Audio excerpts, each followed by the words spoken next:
Hello, everyone. Welcome to a community meeting regarding the County of Marin's proposal to convert the America's Best Value Inn on Casa Buena Drive to housing for people experiencing homelessness through the state's Project Homekey program. My name is Adam Wolf, and I'm the Director of Planning and Building for the Town of Corte, Madera. And we've convened this meeting as a way for the county representatives to provide as much information as possible and answer any questions that you may have regarding this project prior to the County Board of Supervisors taking action to purchase the motel site. As a reminder, the town is not involved in any of the decision-making regarding this project, and this meeting is intended to be informational only. If you'd like to make public comment or express your opinion about this project, you can attend tomorrow's Board of Supervisors meeting, which will be the first of two County Board of Supervisor meetings regarding the purchase of the site. And more information about how to provide public comment either tomorrow or in advance of the second meeting can be provided at the end of the presentation, or you can follow up with the town directly for that info. So we know this is moving on an accelerated timeline, and many of us are just learning about the project details now, but hope this meeting can provide you with as much accurate information as possible so that there's a clear understanding of the importance of the county's homelessness strategy and the proposed plan for the America's Best Value Inn, including how the project would be operated and residents serviced over both the short and the long term.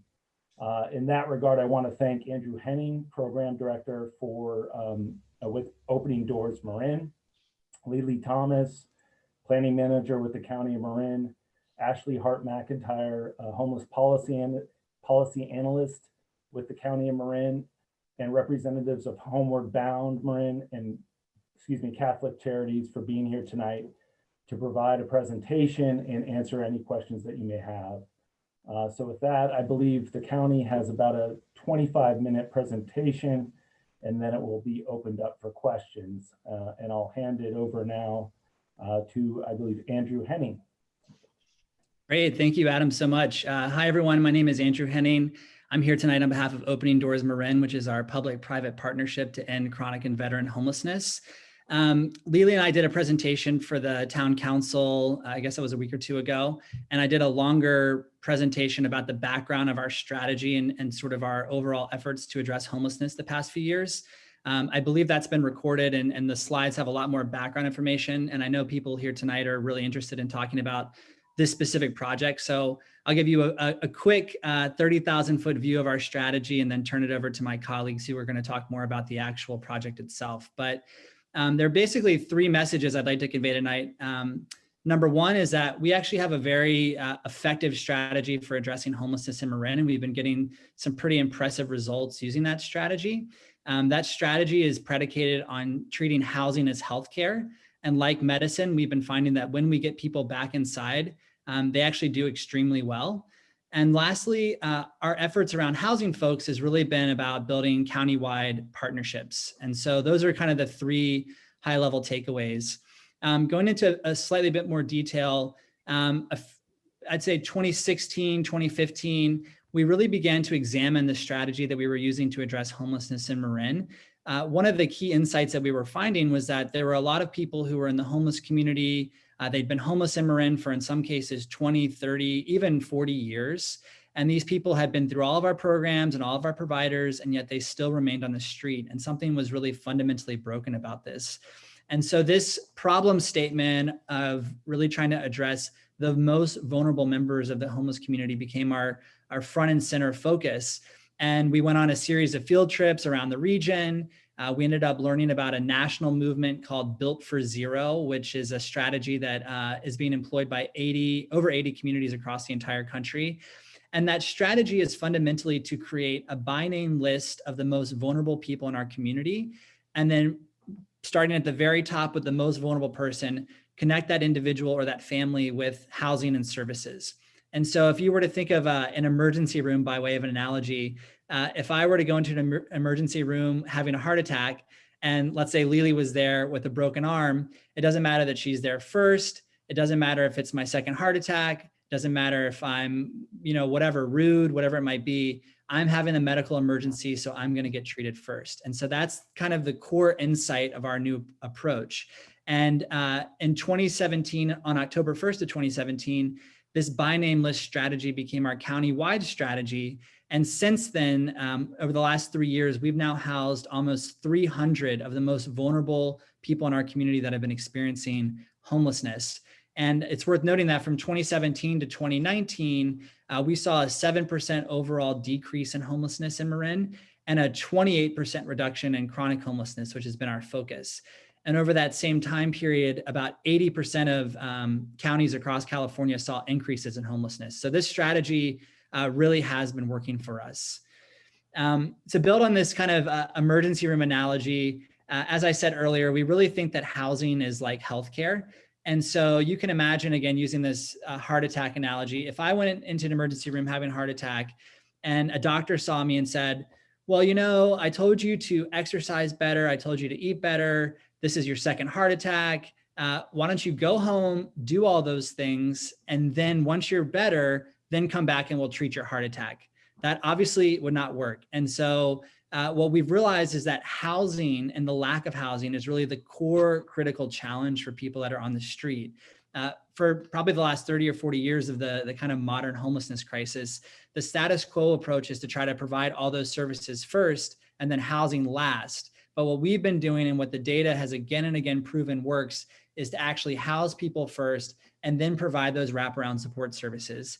And so there's been many studies about this. There was a recent study from UCSF that yet again validated this is one of the best ways to address homelessness. For folks in our community that have been housed this way, we've seen an over 90% retention rate in housing. And then at least speaking from a study that we did in San Rafael, for people that were going inside, they saw an over 50% reduction in healthcare utilization after they were inside.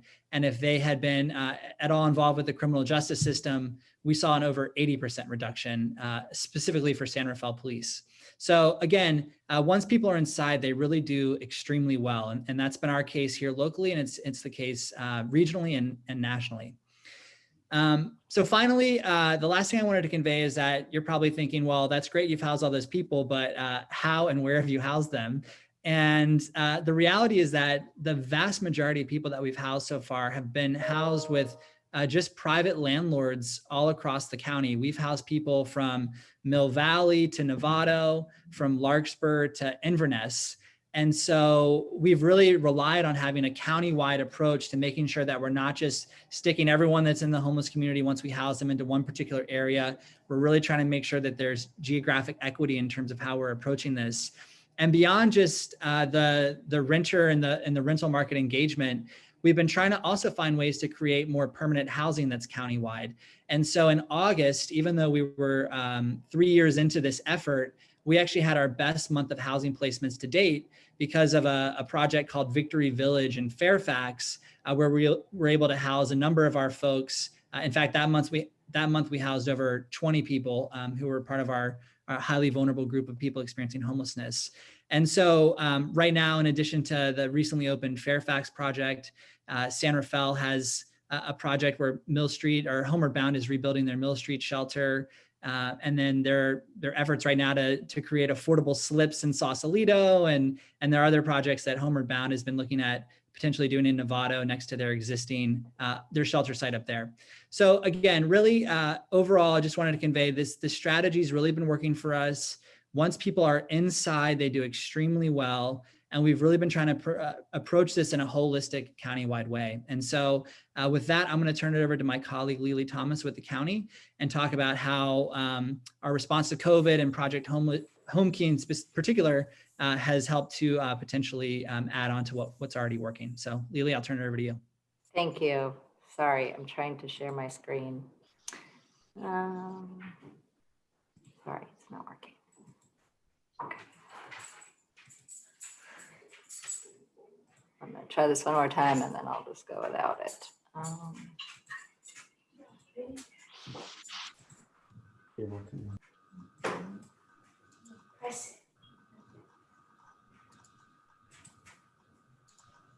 Okay, Lily, it should be working now. Okay, great. Thank Thank you. Sorry.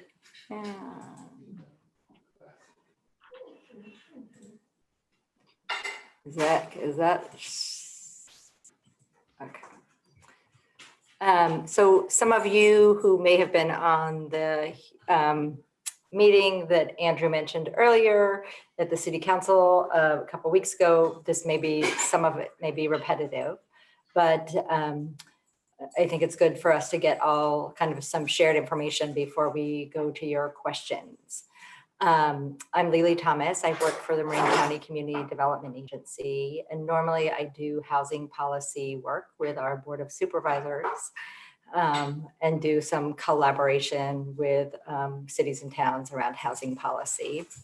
But this work, or recently during the pandemic, I worked in the Emergency Operations Center in the EOC on our project Homekey, which was funding for local governments to provide motels to house some of the folks who were most vulnerable to COVID.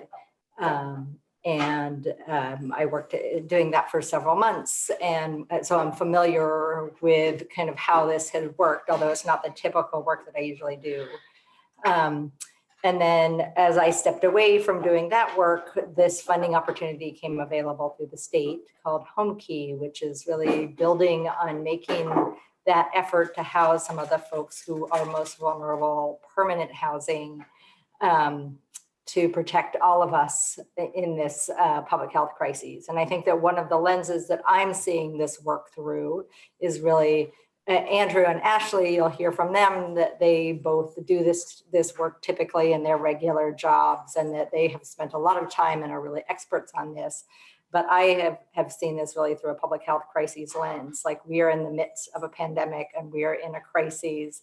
And so some of the timelines that we'll talk about are really not ideal, but it is in response to the fact that our community is in a crisis. And one of the measures as we move through the levels that the state has required is ensuring that we're providing housing for some of the most vulnerable folks in our community. And so as we all are protecting our health of our community, housing some of the folks who are most vulnerable is one of those ways that we do that. So a little bit about the Homekey funding. There's a little over $600 million that's available statewide, intended to purchase and rehabilitate housing, including motels and other types of housing, and to convert them into interim or permanent housing for folks who are vulnerable to COVID and either homeless or at risk of homelessness. And those funds that have to be spent by the end of December, they're federal funds that came out of the coronavirus aid relief package. And so that is what is driving this timeline, which from a normal public perspective that we would do is not ideal, but that is what is driving it. These funds have to be spent by the end of the year. And so just to give you a little of background on the timeline, the notice of funding available was released in July. We sent out a notice to motel owners who kind of met a profile of having a certain number of units available. And we got a limited number of responses back. With those responses, those responses were included in our application to the state. Just as what the state said is just provide your initial list, because we know that we're moving really quickly, and then you can go out and do your due diligence after that. So we were notified by the state that we should move forward with real estate negotiations, and we had a possibility of getting funding for this project.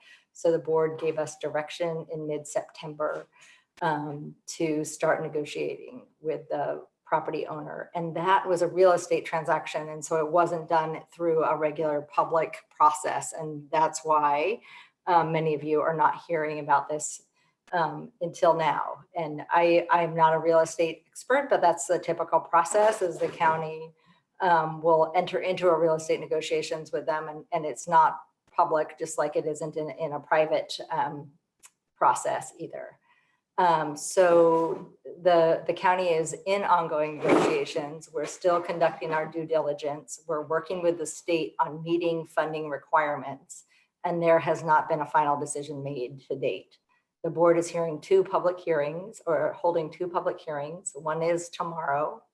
And at that, it's just a noticing requirement. The board will not be taking action until November 10th, and that's when they'll be taking action saying yes to the county and directing staff to purchase the property, to sign the purchase and sale agreement. So that's when the final decision is made. And we're on those dates, we'll be considering two properties. And I think that that's the wrong address. I think it's supposed to be 1591 Casa Buena Drive, sorry. And 3301 Kerner Boulevard in San Rafael. So the board is considering both of those properties at those two hearings that I mentioned. Just to kind of highlight what I had said earlier, this is a partnership. And we're all working together to protect the community's public health. The state is providing the majority of the funding for the process. The county did the application, staffing of the acquisition, and some of the local match. The city of San Rafael is providing the local match for the project located in San Rafael. And Opening Doors that Andrew has been working with has been assisting with the application and coordination and communication around it. So it has been a big effort. And as I said, it's a expedited timeline. And that's the process that we've been given by the state. And I just to reiterate that it, again, is not ideal, but we are in a public health crisis, and this is a response to that. As I mentioned, these are the two public hearings that the board is holding there between the 20th and the 10th of November. And you can attend those meetings. There's time for public comment that will be available during those board meetings. And then if you're not able to attend those meetings, but you'd like to provide comment, you can do that by sending an email to bos@marincounty.org. That concludes my part of the presentation. Before we go to any questions, Ashley is I'm going to move on to Ashley's. Thank you. Hi, everyone. Thank you for having us this evening. My name is Ashley Hart McIntyre. I'm the Homelessness Policy Analyst for Marin County, a role that I've been in for about 5 years. And before that, I was doing really similar work at a nonprofit doing technical assistance and consulting and program development across the country. So I know firsthand from my experience what Andrew told you before about the success of Housing First and permanent housing and placing folks in housing before requiring things like sobriety and employment. It really works. The data shows it works, and my experience shows it works. And really excited to see it really taking hold here in Marin and working here. So I'm going to talk to you a little bit about the operations of this project, and I'm going to try and do this really fast so that we have time for questions. The very short story is that we will be opening this property as interim housing. And that's for a couple of reasons. One, it's really grounded in the public health crisis that Lily spoke about. And these are unusual times. And so generally speaking, interim housing is not our focus. Our focus is really on permanent housing and permanent placements, but there is a particular need right now to have people have a safe place to be indoors to the extent that we can manage that. And so this project will allow us to do that, particularly as the winter approaches and wet weather begins. We'll have an opportunity to have more people indoors in an interim space. So what interim housing is a placement for folks who are in the process of gaining some stability and looking for housing. So people are not having to do the housing search while they are sleeping in their car or in a tent. There's a place indoors with some on-site services where they can be safe and stabilized when they're in that transition process. So we'll be running as interim housing for we're working to transition to permanent supportive housing as quickly as possible, but likely we'll be running as interim housing until the end of next spring, roughly, give or take a little bit. And then we'll be transitioning from there into some moderate rehab on the facility just to add kitchenettes to units, and then transitioning to permanent supportive housing, which is the model that Andrew really spoke about.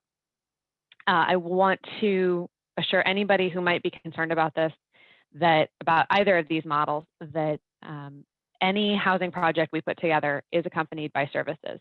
When we talk about housing first and giving people housing before we require them to participate in services, we never, ever put someone in permanent supportive housing without providing them with all the services that they might require. And I can say HHS is committed to making sure that everybody who's placed has the appropriate services. And then as the interim housing model also has services available. They look different because people are in different phases of their stability. There's things like housing search assistance happening in the interim housing piece, whereas that's not needed once people are permanently placed. But the services in our projects flex up and down depending on a person's needs. And one of the great things about the model that we're proposing here in Corte, Madera is that we'll have services available to folks on site. So not scattered through the community, which works great for a lot of people. But it's really nice to have an option to have a project that has services available on site to support all the people who are living there. In Marin, our existing interim housing programs are really, really housing focused. And I can let Homeward Bound speak a little bit to how our interim housing here in Marin has worked in the past. But typically we ask everybody who's participating in interim housing to be engaging in some sort of housing search or working on their housing plan in some way with the assistance of the staff at the program or with their case manager.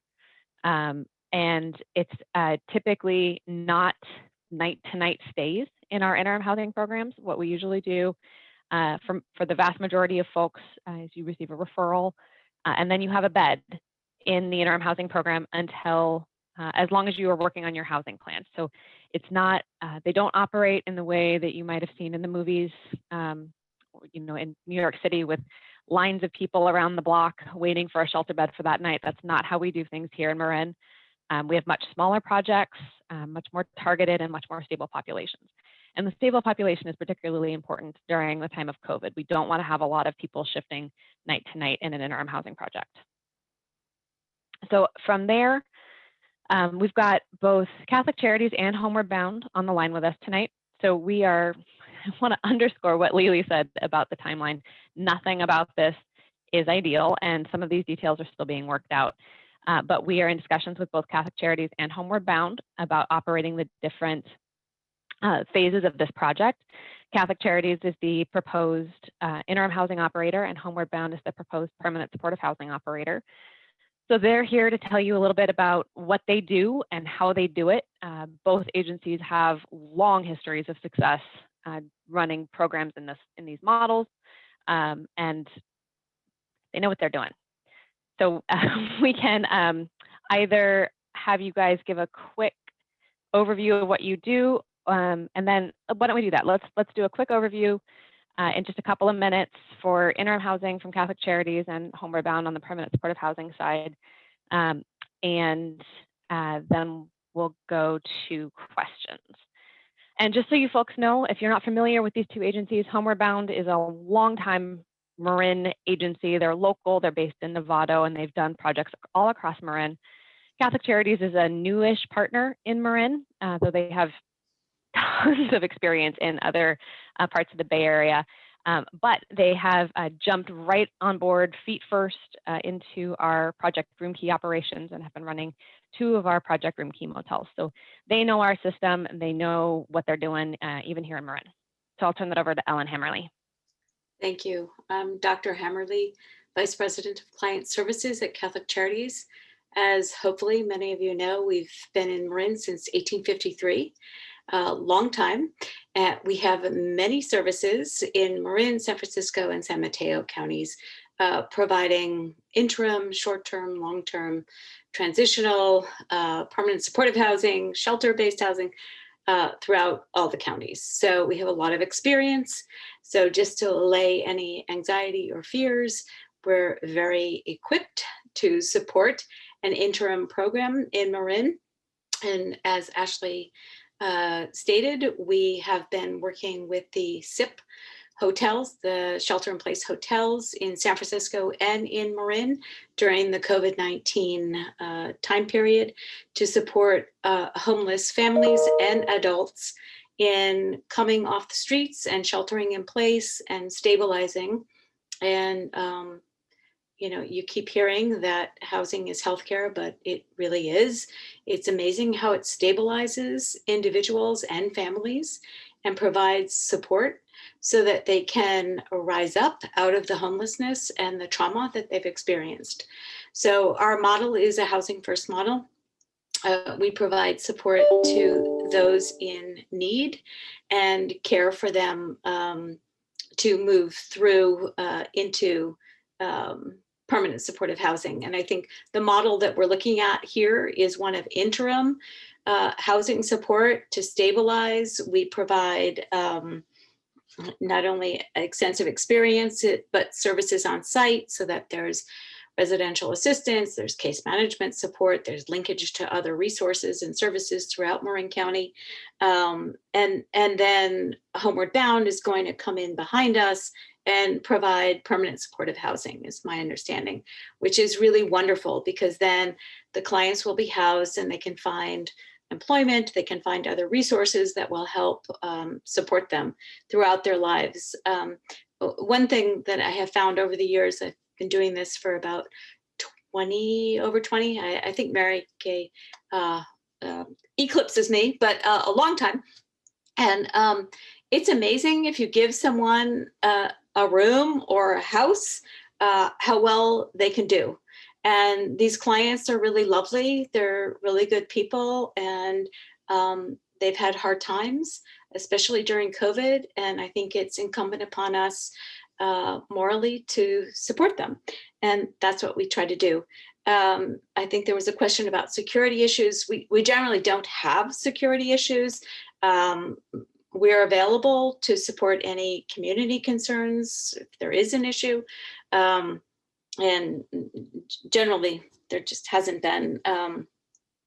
I also just want to say I work in San Francisco, San Mateo, and Marin, and it has been an honor to work in Marin County these last few months because of what you all are doing and what this team is doing. And we're kind of old comers, but newcomers in this process. And I have seen, and I live in Marin County, I have seen the value of the coordination and the level of care that is provided in Marin County that is just tremendous. And I commend my fellow colleagues here on this call for the level of care and coordination and linkage and the support network that is provided. So I just want to allay the community's concerns that the clients are in good hands, and that if the community has any questions, we're all here to support you because we are you. We are part of this community. So thank you so much for your time, and appreciate all the good works that we're doing here in Marin. Thank you. Mary Kay, I think it's you. Thank you, Ellen. Thank you, everyone. And thank you, Corte Madera. It's a wonderful time to be talking about such an important and exciting venture with you. Homeward Bound, I've been with Homeward Bound now for, well, Ellen, I have you beat. I've been doing this for 27 years and just getting started. And I want to say that I've been so incredibly impressed with the way we've been able to work together in a collaborative way across the entire county. And of course, now with you here too, also the whole Bay Area, really. So Homeward Bound has been in the business of ending homelessness since 1974. And we've gotten much better at it as we've gotten closer to doing all these collaborations. And part of what we do, besides the shelter and transitional housing, interim housing, and job training, we also have permanent supportive housing. And I think building on what Ellen was talking about, we bring services right on site to people who are in need of stabilization. They really, many people, this may be the first time they've had their own place. And so it's a matter of really doing a lot of support and coaching around having your own place, being successful in your own place, bringing the kinds of services that they might need, whether it's budgeting services, looking for work services if they're able to, getting healthcare connections that they might need, providing them with just the kind of practicality of what you need every day to kind of survive and thrive in a place. I'm reminded of the story of one gentleman we helped to find a place and to be in a place in one of our supportive housing. And, he said, I've actually never been to Target. What is that like, to buy a set of sheets? And so, we took him there. It was the first experience he'd ever had doing that. And since then, he's been thriving in housing. And I know that I've got some more of my colleagues here if they want to add on to this, but I think it's just the practical nature, the supportive nature, the kindness, the building community at our site that we want to do too, to make sure that everyone feels a part of the community and feels like they are contributing to the neighborhood as well. And I think that's a really important part. Thanks. I think that's it for our presentation, unless the town would like to speak. You guys can open it up for questions. I think we're ready to open it up for Yeah. questions. Rebecca, if you want to, Yes. given that, let me just say that given the number of people, it looks like there's over 60 people. I want to make sure that we give everybody a chance to ask their question. So when you're asking a question, if you could please limit it just to one question. And if we're able to get through everybody's one question, then we'll make sure that we come back around, but please try to be brief, just in respect to your neighbors, so that we can get through all the questions that folks may have. Thanks. And Lily, if you want to go ahead and actually call on the folks raising their hands, or somebody, you or Andrew, you can do that, and then Rebecca will be able to unmute them and so on. Okay. I'm not seeing hands up. Okay. It's okay. Yeah, that's on the attendee side. You need to click on the attendee column, but it goes in order of when someone put their hand up, and the first person that I'm seeing is Barbara Solomon. So I'm going to unmute Barbara at this point. Great. Thank you.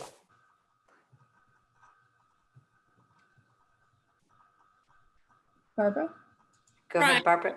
Sorry, I didn't realize I would be first. Okay, so I'm a retired attorney, used to work for the San Francisco City Attorney's Office and the California Supreme Court. I'm pretty informed about government policy. I'm very involved in local politics.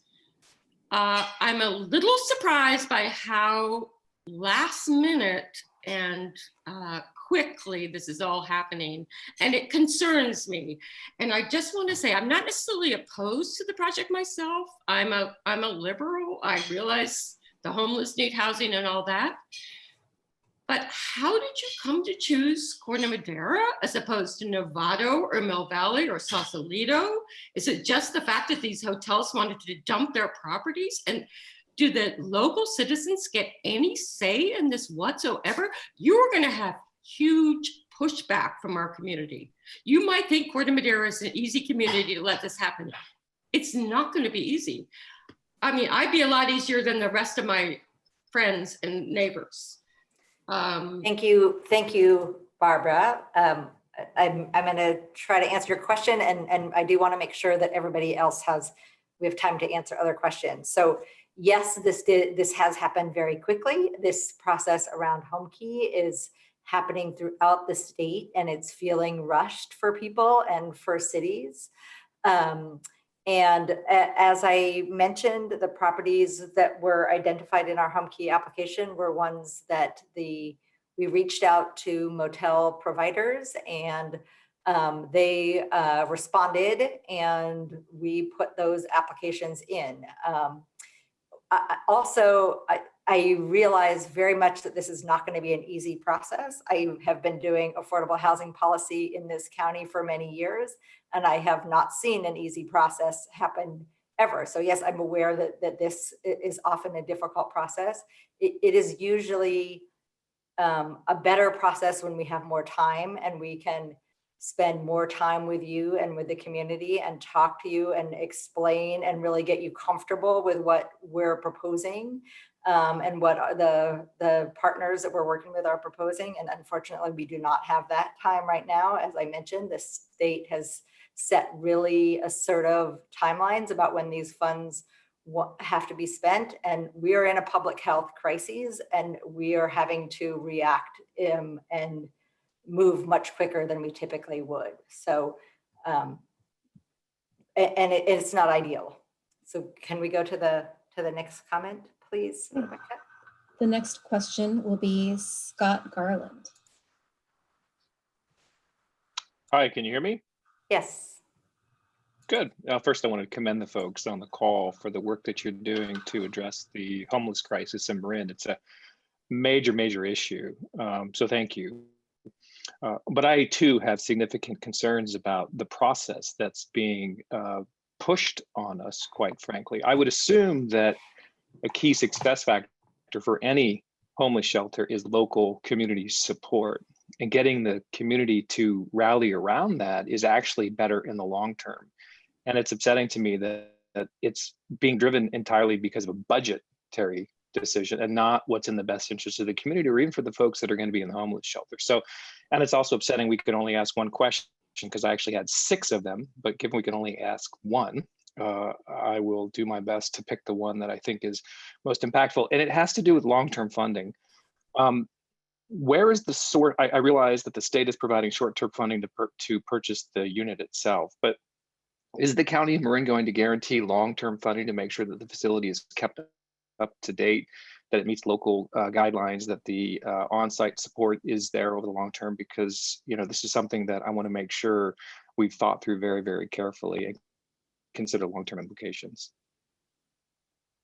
So Scott, I'll take that question. I want to just first say again, we will never have a permanent supportive housing project without services, ever. So the long-term funding for the project, or we are working with the Housing Authority. The Housing Authority is currently applying for additional what are called Section 811 or mainstream vouchers, which are just Section 8 vouchers for people with disabilities who are non-seniors. And we have traditionally been really successful at getting those vouchers. And we will be partnering with the Housing Authority to work to project-base those vouchers at this facility. And the rents from those vouchers will provide much of the ongoing costs for the operations and the services. And then additional services may be supported by the Whole Person Care Program. Not going into too much detail that nobody cares about. It's a county program for case management that prioritizes people who are experiencing homelessness for intensive case management services. So we're working with a variety of funding streams here, but long-term, most of the funding will come from vouchers. Okay. We go to the next question. The next question will come from Kristen Zeitzer.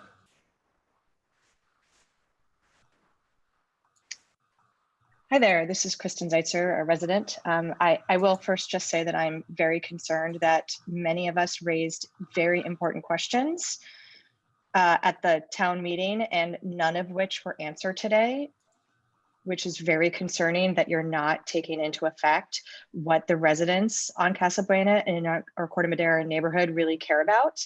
So that's just one thing, and you can go back and look at those questions, and if you could answer those, I would appreciate it, especially since the meeting is tomorrow instead of having to wait like we were being told several weeks. My question is, you're now calling this interim housing at least through spring of 2021, and if not longer, as we know, it takes a lot longer to get funding to renovate.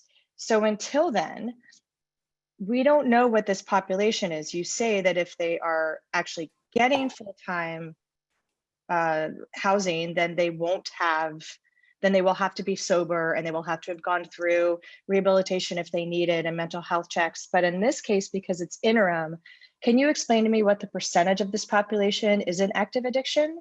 What percent is requiring like regular daily mental health check-ins? What percent is in a methadone program or a needle program? Can you explain if any are ever on any Megan's Laws list? So we have to be concerned about our children. And can you explain how they're going to eat when they don't have kitchenettes? They're a mile away from anywhere to eat other than if they go to Marin Joe's. And they have no place where they can store any groceries or anything else, which is again, more than a mile away. So if you could just explain how that daily life is going to be, and then the people that are actually going to be participating, since it's now interim housing, not long-term. That was a lot of questions all at once, which I think I can mostly answer. If I've missed one, I apologize. We have the funding for the renovations already. We have a contractor's estimate for what that will cost, and we already have the money set aside from a state grant that we've already received. So that piece is taken care of. The population, I will be happy to let Homeward Bound and Catholic Charities speak a little bit more to the typical needs of the population. Generally speaking, I think what Ellen said is really helpful to keep in mind, that we typically don't have security concerns with the folks we're serving. We have on-site services. People receive the support that they need. If people have behavioral health issues, staff are there to help them manage that. In our shelters here in Marin, people who we really operate on a behavioral code. So people who are unable to live in community and get along with both neighbors and other residents are not permitted in our shelters. So that's really the guiding star of our shelter admissions here, or our interim housing admissions in Marin. So maybe Ellen, you can speak a little bit more.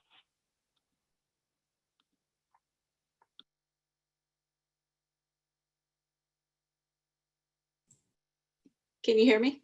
Yes. Now. Did I unmute? Sorry about that. But yeah, I appreciate the questions and the concerns. You know, most of the clients don't have what you're talking about, the serious, the Megan's Laws, the active addictions issues. I think it's a misnomer, unfortunately, that that is the clients that we serve, but that is not who we're trying to focus on here. And we provide supportive services to those clients. So that network of care really helps provide the supportive services to stabilize them. So if they do need linkage to mental health, we ensure that that is happening. So it really, I just want to kind of de-escalate the level of concern that these clients are good people. In COVID-19 days, there are a lot of folks who have lost jobs, who are unfortunately struggling. And we're finding that their circumstances are bringing them to our interim services or our shelters or transitional housing, whatever, permanent supportive housing, whatever it is, to help them move forward in their lives and restabilize. So that's really what we're looking for. I don't know if Mary Kay or Paul has anything else to add to that, but majority of the clients are very stable psychologically, substance use. And if not, we get them the services that they need and we do linkage. So. I thought, sorry, this is Adam Wolf. Just to follow up a little bit on that, I think one of the questions for folks living on Casa Buena is about sort of the daily lives and sort of people accessing, whether it's transportation, food, or those sorts of things, and sort of, is there a, you know, is that sort of a day-to-day thing, and or is there guidance provided for those folks? And so I think that would be helpful just to follow up, because that's a very much a local sort of land use and just a day-to-day sort of question about how people will be using the rest of the town during the day. So I can speak to how we typically do things in interim housing here in Marin. I manage those contracts from the county. We're still in the process of hammering out exactly how that looks at this particular site, but typically food is provided on site. At least a couple of meals a day are provided on site to the motel residents or the interim housing residents. We usually have bus passes for people so that they can get around, and occasionally taxi vouchers as necessary if a bus won't work for some emergency situation. So we do, when we say wraparound supports for folks, we really are looking at all of the different things that somebody needs, from food to behavioral health services to transportation. That's great. Thanks. Thanks for the clarification. Okay. Go to the next question, please. The next question will come from Roy Wolford. Roy? Good evening. Andrew, you remind me of the Morning Joe. Thank you, I think. Homelessness seems to keep increasing. The state of California has a budget for low income and homelessness of around $3 billion just this year. We hear this term about the homeless industrial complex. I don't know if you folks are a part of that. It's not a complimentary term, but it's, I guess, part of the homelessness never goes away. It keeps increasing. So I hope that you're addressing that. If your formula is working so well in Marin, I don't know why it's not being disseminated throughout all of California. My question is around demographics numbers, and I heard the term the most vulnerable because of COVID-19 many, many times. So I'm looking for some numbers and a description of what the most vulnerable are. Now, if I look at the Marin HHS website, the most vulnerable are over 60 years in age. 95% of the deaths are in that category. And then according to race and ethnicity, whites are 71% of the deaths. So the question is most vulnerable in that category, or what is the actual category, and what's the breakdown of the demographics and the people that are taking advantage of your programs?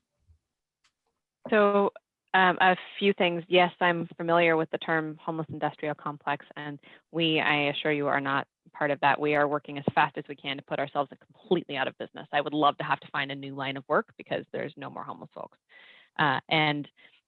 In places that are using these evidence-based practices that we've really been focused on, homelessness does not continue increasing. There are communities across the country where we're starting to see chronic and veteran homelessness disappear.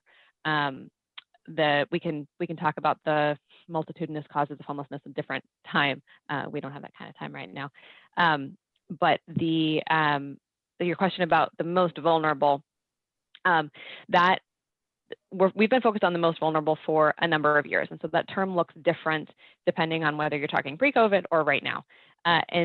In pre-COVID times, we're looking at a bunch of different health factors, including multiple hospitalizations and other factors that make it really unlikely that somebody's going to be able to maintain permanent housing on their own independently, complicated by those multiple hospitalizations. And then in COVID times, what we have been doing through Project Homekey is using the CDC high vulnerability criteria. So it's people who are 65 or over, or have one of those pre-existing conditions like untreated HIV or a heart disease or lung disease or something like that make them particularly vulnerable to this particular disease. Those things are in flux as we learn more and more and more. Generally speaking, people who are experiencing homelessness are much more medically vulnerable than people who are housed. People who are experiencing homelessness have a medical age about 25 years greater than their chronological age. So if you're 50 and you're homeless, you likely have the medical problems of somebody who's 75. So our population in Marin is a little bit on the older side, just generally speaking, and we're really looking at a lot of different factors to try and target our services to people who are the most vulnerable. But that's a big question.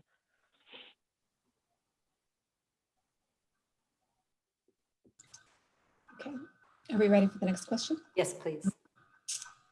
Next question will come from Robinson. Yes, I have a very basic question. I'm a resident. Whoop, Oh, sorry. Hello? you're muted, Robinson. Can you hear me? Yes, please, go ahead. Again, Jim Robinson, resident of town of Corte, Madera for the past 23 years. I don't really have any specific objections to the program as stated. I don't live adjoining to the project, but one of the questions I always like to ask in these circumstances, what level of effort has the county made to notify residents who adjoin this property or commercial properties that join this property as opposed to just the general public hearing announcements? I know that sometimes becomes a liability for local governments and county governments when we assume that everyone knows about the project because of the speed of this project. I'm guessing not everyone does, but just would want to know what efforts the county has made to notify adjoining commercial and residential properties regarding this project. The county has not done any specific notification like you would if you were developing a property, since this is just a change of ownership. And so that has not been done. We did talk to the city or the town about that possibility, but I don't believe we have done any noticing specific to the neighbors that the county has done.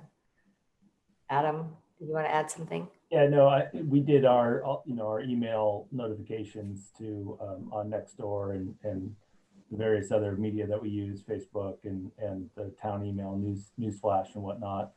I will say, that's definitely something that we're happy to provide that service for the county prior to, obviously we can't do it prior to tomorrow's meeting, but the November 10th meeting, if you provide us with a notice, we'd be happy to mail that out to our those folks that are within a certain radius of the project. All right, thank you, Jim. Can we take the next question, please? The next question will come from Liesl Blash. Go ahead, Lisa.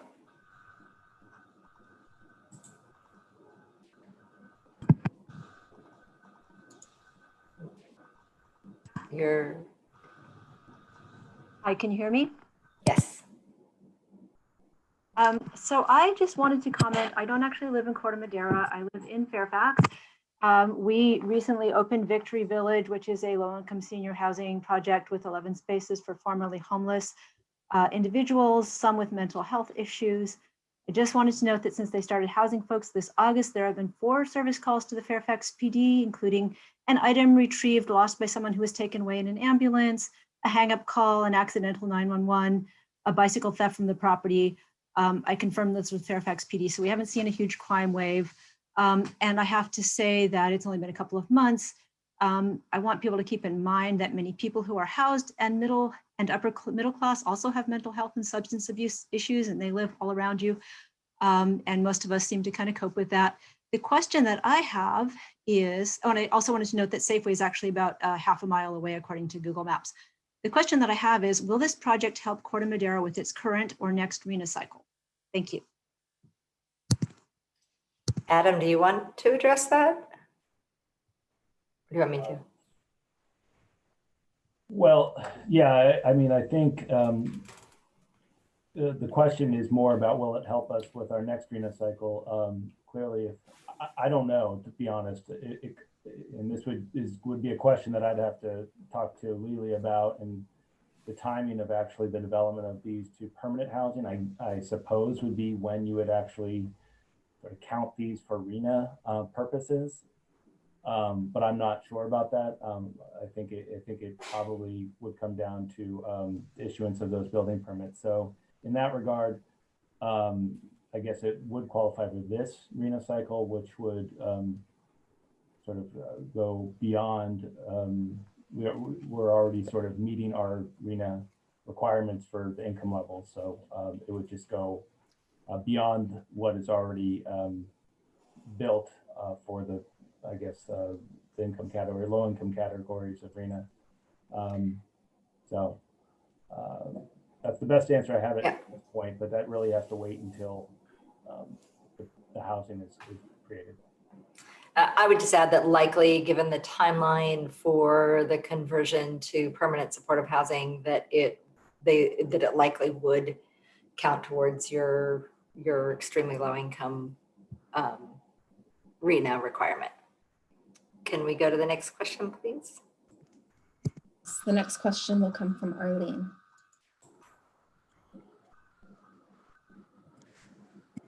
Arlene, are you there? Yes, hello. Can you hear me? Yes.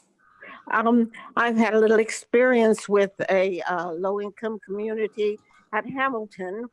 The community offered low-income housing and doing the ethical, moral, right thing to do. But when problems arose, it left the community with no options and no way to deal with them. How would the community feel comfortable that issues with substance abuse or mental health, how can we be assured that they will be monitored? I think that's actually one of the great things about a homeless housing project as opposed to an affordable housing project more generally, because in a permanent supportive housing project, the services, it's right there in the name, it's supportive housing. And the services are provided and tailored to the needs of each client. So in this particular project, we're talking about on-site services, on-site staffing, supervision, constant contact with residents. So things like what you're talking about are a little bit more maybe in just are not service-rich environments, which is what we're proposing here. And there's extensive research showing the importance of providing those services on site for people who might need them, or linkage and referral. So I think Paul and Mary Kay at Homeward Bound would agree. And we all provide those services and linkage. So really helps. And I can also share that the vouchers that we're planning to use at this project, HHS has a memorandum of understanding with the Housing Authority, which is that people who are experiencing homelessness are not assigned these vouchers unless they're provided with case management from HHS or other partners. So we absolutely, their services, 100%. I think this is one of the reasons why the supportive part of the permanent supportive housing is most important, because without the support, people are not going to necessarily be successful. With the support, we've seen it over and over again, they have been. I know I was just thinking about my neighbor who actually shot his gun at our carpet cleaner not too very long ago. And that's in a regular suburban neighborhood. So I think those kinds of things can happen everywhere. But I just want to say that because we have staff on site, it's unlikely it's going to happen where we are providing permanent supportive housing. Thank you. The one thing I would add is that the difference, I think, between the providers that we have, these are experienced providers who have deep roots in the county. And so we have a long-term commitment, and they do, the folks that we've proposed to work with. Thank you, Arlene. Can we go to the next question, please? Okay, the next question will come from Elizabeth. Elizabeth,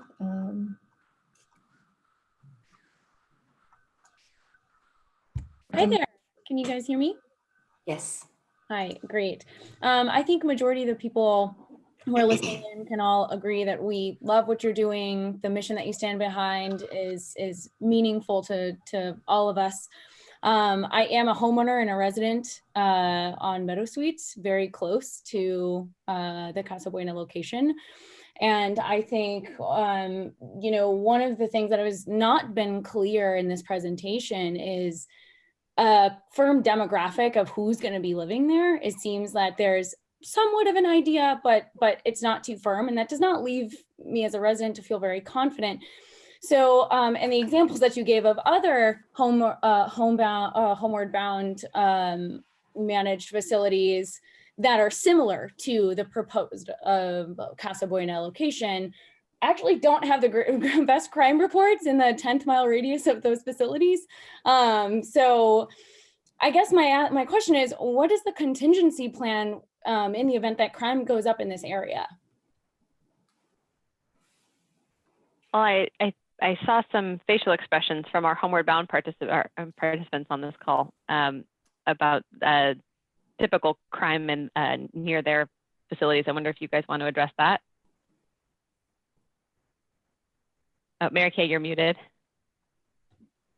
I'm not exactly sure what you're referring to because I haven't noticed crime near our facilities. So I don't know how to respond, actually. I think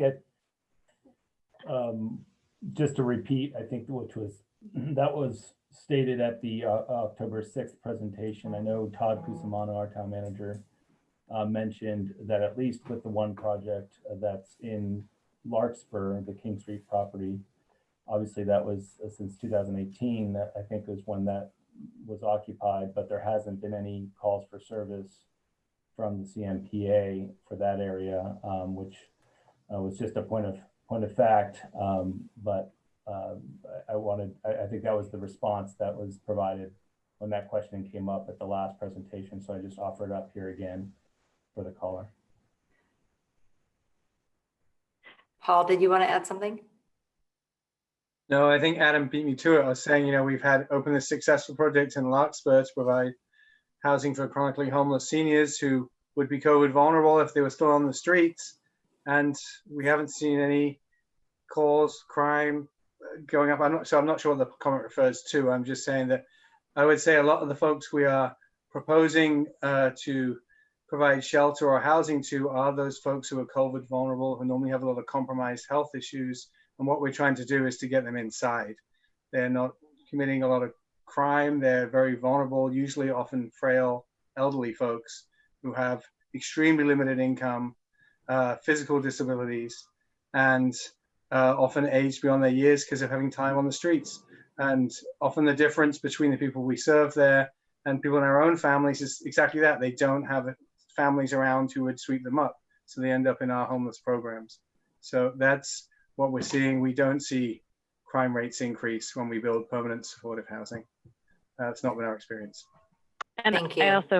I'd also like to share that my office has regular consultations with the law enforcement agencies across the county, and that includes Chief Norton in the Central Marin Police Authority. He participates in some regional meetings that we have every 2 months where we talk specifically about homelessness and how it's affecting our jurisdiction. So we're in close contact with our law enforcement partners on the off chance that there ever were to be a problem.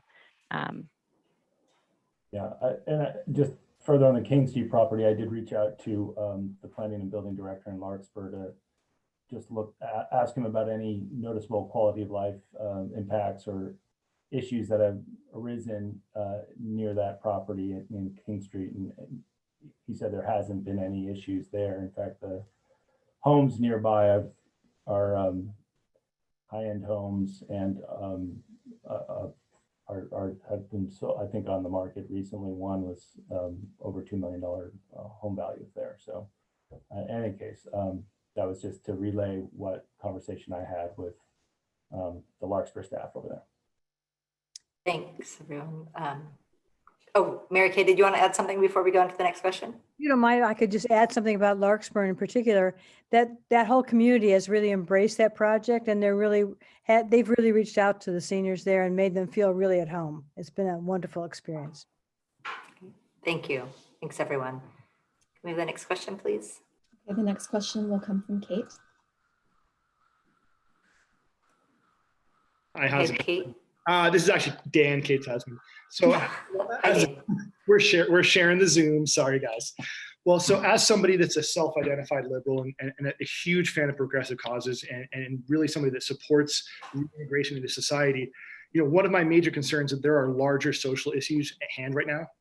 One of those being the fact that affordable housing simply doesn't exist in Marin, right? So today, my neighbor pays about $5,000 a month in rent. That's a huge amount.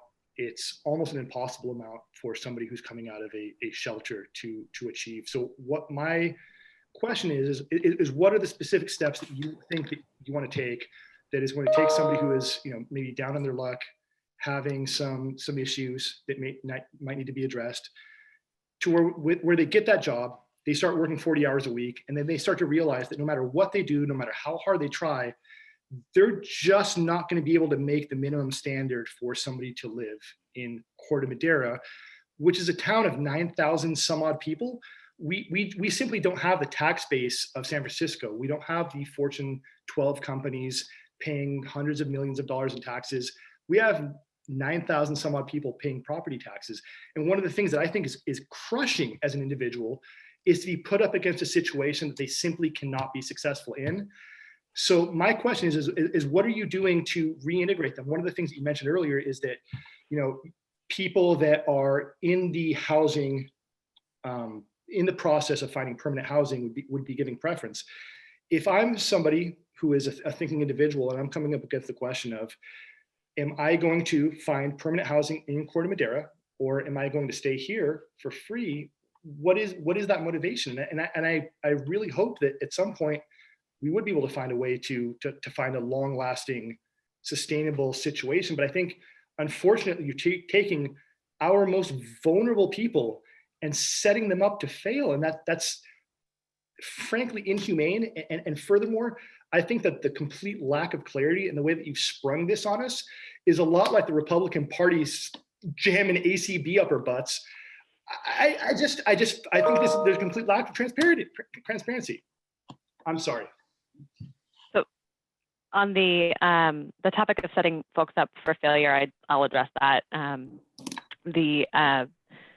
I completely agree with you that it would be inhumane and unacceptable to set people up for failure in the manner that you're describing. You are absolutely right that there are myriad social issues in play here, lack of employment, lack of social supports, lack of affordable housing. All of those things are 100% true. And all of those things are things that we and our partners here on the line deal with every single day. And we're still reducing homelessness in Marin. There are a lot of different, and again, this is one of those things where I could talk your ear off for about 2 hours, but there are a lot of things that we do, including we have an intervention called rapid rehousing. So if somebody's in an interim housing program and they find a unit that could be great for them, we have some short-term rental assistance paired with case management that would allow them to have a transition period while they raise their income. That's something that we have. We're going to actually applying for a lot of money from the state right now to do some of that, targeting particularly some of the residents of this interim housing program with that exact thing in mind. But realistically, how much are you going to raise their income? I mean, I can tell you, I work in an office downtown in San Francisco, and my facilities manager commutes in from Tracy every morning. He put $2 through school. I mean, I can tell you that my receptionist commutes in from American Canyon. Marin is tough. I'm a first generation immigrant. I'm the first person in my extended family to go to college. I'm the only member of my family in America that's not living in a multi-generational household. And by the way, my sister has a master's degree and she's a surgical nurse and a nursing professor. And it's still that tough to make it. So it kills me that you're setting people up for a situation that's simply unsolvable. It's not. I think. I'm going to interrupt you in the interest of time, and I think Paul would like to speak to some of that. Paul, do you want to address? Yeah, I think I particularly like to speak about the permanent supportive housing component of this.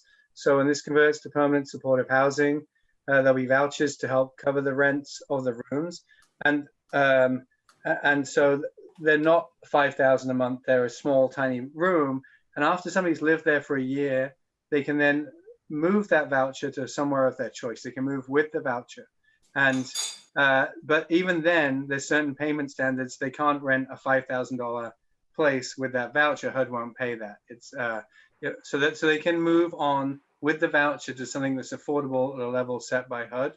And a majority of Marin rents don't meet that threshold, but there are some places that do. And in our Larkspur project, we had the same comment. People who live in this community, how can they ever leave the facility? How can they raise their income enough? Now, the majority of them stayed in that house. They had the opportunity to leave after a year, but they like living in the community. They got a very small space, but they enjoy it. There's one or two folks who are in the process of moving on. They're going to take the voucher and they're going to use that voucher elsewhere, and somebody else will come in and fill that spot. But the point is, the expectation of this is that people will not move on to rent a $5,000 a month place. They'll stabilize where they are. They'll either stay where they are and the rents will be covered through the voucher, or they can move on with that voucher. And again, a lot of the folks we're serving are extremely vulnerable. Many are going to be seniors, and they're of retirement age. So they'll use these vouchers really to move to somewhere where they can sustain with an affordable rent. And is there a guarantee that these vouchers are evergreen? I mean, what my concern is I'm truly not trying to be facetious. I really have concerns for these individuals. I really want the best for them, but I really don't want them being put in a situation where they're absolutely, what do you think? So I'm sorry, but we have a lot of other people. I think that we're going to answer your question, but we need to answer it and move on because we have a lot of other. So in a best case scenario, could you see anybody, and do the math, you can do this afterwards, that could legitimately transition from a shelter in Corte Madera to live anywhere within the Corte Madera area within 10 miles? Can you honestly tell me? Because personally, I am struggling month to month to make my payments. I drive a 13-year-old car to make things happen. It's really hard. The problem is bigger than me. It's bigger than us. It's bigger than all of us. But what is the plan to make sure that these people can keep making it work versus I'm going to ask the government over and over and over again? Because eventually, you know what? I'm sorry, but we do need to move on. I'm sorry. We need to move on. Thank you. So I think that anybody else have any other comments on that before we go to the next questioner? Okay. Yeah, it's a very big question, and it's one, like I said before, this is something that we deal with every single day. We are very good at this. We know what we're doing. I'd be happy. I spent hours on my soapbox. I would love to talk to you about the details at a different time, but we know what we're doing. We do this all the time. We don't set people up for failure. Thanks, Ashley. Rebecca, can you get the next? The next question would be from Stephen. Go ahead, Stephen. Hi there. I just want to get some clarification. There's been a couple times you've talked about vulnerable groups, and then you've also made parallels to the King Street site, the Victory Village site, but those are specifically sites for the elderly, and only those that meet a certain age requirement are allowed to stay there. My question is that the case for this site specifically starting from day one? And if that is not the case, then isn't it inappropriate to make those comparisons around things like safety and how the community has embraced them? And how can you be sure that the same thing will happen here when this is an entirely different neighborhood? The Corte Madera, the Meadow Suite, Casa Buena area is a little bit more rural. People have already talked about how it's a little bit farther away from things. If you can't make that comparison, then what work have you done to show that this is the right site, other than you saw an opportunity because the person that owned the motel wanted to sell it to you? What work has been done to show that this is the right site for this population that you're trying to provide this assistance to? And how can you assure that us, I'm a resident, I just bought a house on Meadow Suite. I woke up to this yesterday. This was not something I expected to be dealing with. So how can you assure us that you have done the work to show that this is not going to be an issue? And it seems to me you're talking about elderly populations in these other groups, but you're not saying that this will be that population. So it's not even really an apples to apples comparison. So thank you, Stephen. I'm going to start with an answer and then I'm going to pass it off. So as far as the location, I would say that it may not be an ideal location. It is within half a mile of a grocery store, which is ideal, but and there's a park, but it is a little bit isolated for folks, given that it's right next to a freeway. But there are very few places there where we can do something like this, and we are in a public health emergency. We have an urgent need to house people who are vulnerable due to COVID, whether it's because of their age or from an existing health condition, as Paul mentioned.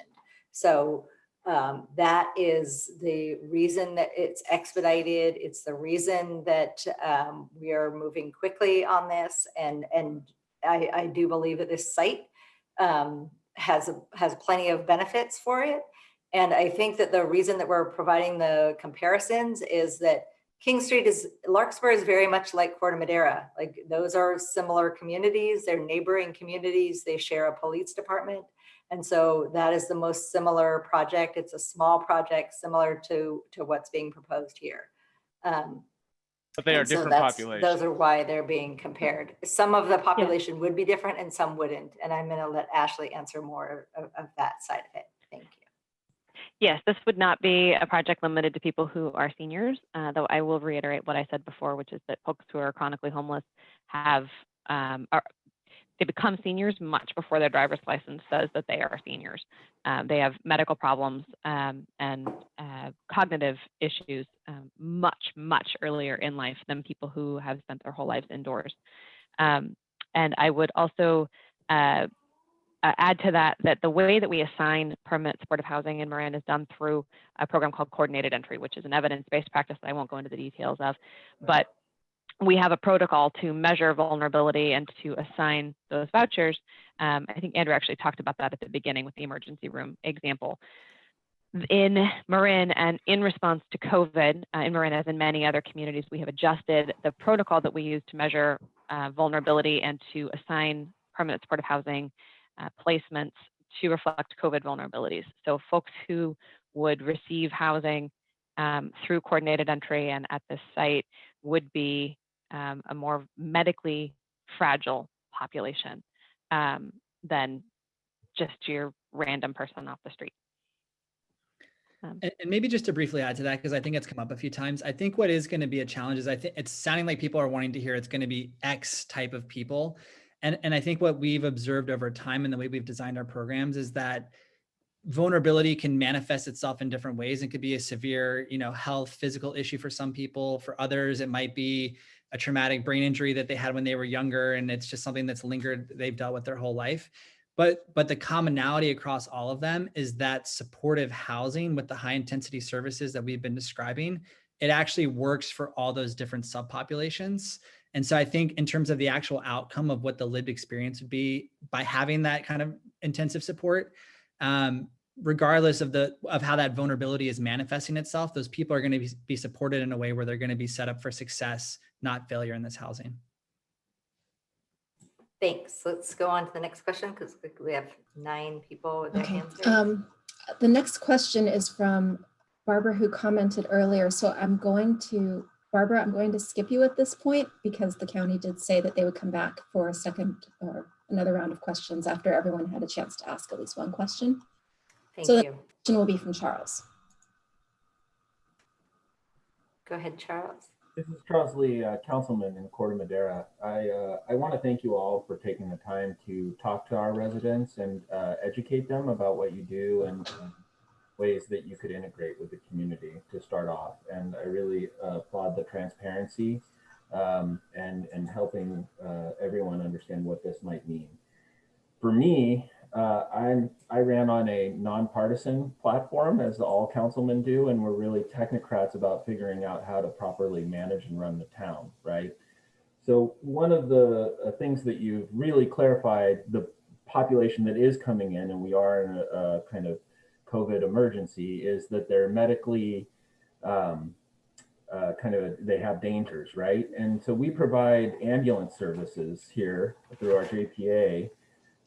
So less crime oriented, but also maybe a large fiscal impact that a regional body, elected body, is basically asking maybe the town to absorb would be extra medical ambulance pickup. So that one in particular is really important to me to know if that's part of the services provided is like kind of medical. Or if that's something that's being asked of the town moving forward. And that's an unknown, right? How much that would be needed, but just having an understanding of the relationship is important for the residents, so. I'll start broadly and then ask my colleagues. I have a couple particular questions for my colleagues. and generally speaking, once people are placed in permanent supportive housing, things like ambulance calls go way down. Housing is it is basically a medical intervention. And so even medically fragile people, once they're housed, are less likely to need those emergency services. Andrew, in your work with San Rafael, do you happen to have numbers on decreases in EMS transports in San Rafael? We looked at just the first 12 months after people got housed versus the period before they were housed, and we saw a 52% reduction in EMS transports. So that was just kind of the initial reaction that people had in housing, was to have lower EMS needs. And then my friends with Homeward Bound and Catholic Charities, can you speak to, do you have a rash of ambulance calls in your permanent supportive housing programs?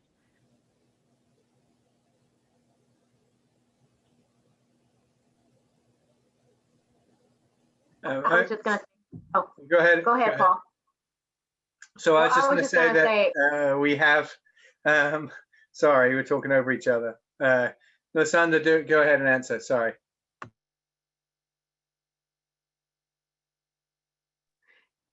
Well, I was just saying we don't have a rash of calls in our permanent supportive housing program, because again, they have support. They're meeting regularly with a case manager or coordinator once a week, most times once a week, sometimes every 2 weeks, depending on their need. The other thing is this program will be connected to Whole Person Care. And I know Whole Person Care just finished a pilot program where they targeted repeat ambulance callers to find out why they were making those calls and targeting them to reduce their calls. And so we're working with individuals who are in the homeless system who are repeat callers and making sure we're reducing that number. So I think that concern, Representative Charles Lee, is not one to be worried about. Well, so just to clarify, I don't think you're really answering the specifics of the question. And I'm not looking for you to do it on the spot, because it's a complex one that my town manager couldn't even answer on the spot. And so that's why I chose to ask. It's really, if there's an ambulance call, is that on the ambulance provider ultimately to absorb that because the homeless don't have health care? Or are the programs and the services that you refer to ultimately going to pick up the cost? So is it a cost to the town, or is it a cost to the county, or is it a cost to some program like, Catholic Charities, which I'm very happy that they're supportive. I think, with Pope Francis and the bishop, they definitely have a lot of support and push behind them. And it's great that they're coming into the community. All I'm saying is, ultimately, are we going to bear the burden if there is just a ambulance call, not multiple ones? The other thing is from a county perspective, the metrics might show that homeless in the county, if you house them, will have less calls. But are these residents of the JPA, Corte, Madera, Larkspur region, or are we taking all county and basically absorbing those costs within our local community? Which you need to understand as a resident, that's important for us to understand versus a county issue in county property and county tax rolls. So that's really what I'm getting at. You don't have to answer it, but that's really my concern. So, and I think it's a fair thing to ask as individuals that live in a region. So thank you for. Can I just say, just to respond to Ashley, can I just say that because Charles, I did not hear that question. Because the question is who's going to bear the cost, and I don't know the exact answer, but I do want to say that 97% of the folks in our program at Homeward Bound do have health insurance. That's one of the first things that we do with supportive services, to make sure that they get connected to those kind of services. And so that's important. Thank you. I'm sure the cost will not be on the city. Yeah, that's exactly what Lasanda said. Great. Thank you so much for that. Those are the kind of wonderful things that I think the residents would really love to hear about the services that are provided. And thank you for clarifying your question. That's really helpful. Okay. Yes, thank you. The next question will be from Dorsey.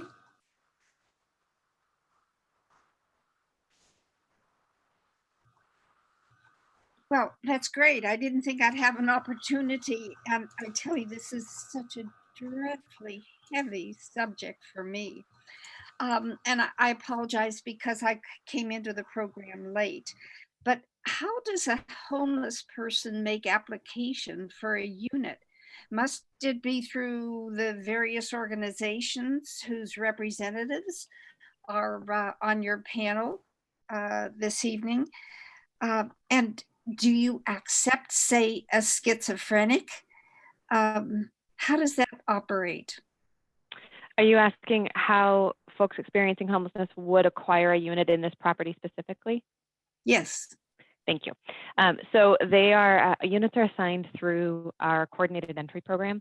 So in coordinated entry, we basically have a pool of people who have received a vulnerability assessment across the county, and folks who are the most vulnerable based on our vulnerability assessment are the folks who are assigned a placement. And we do that in conference with case managers, with service providers, with anybody who's worked with the people who are being assigned a placement to make sure that that placement is the best fit for that person and for the program itself.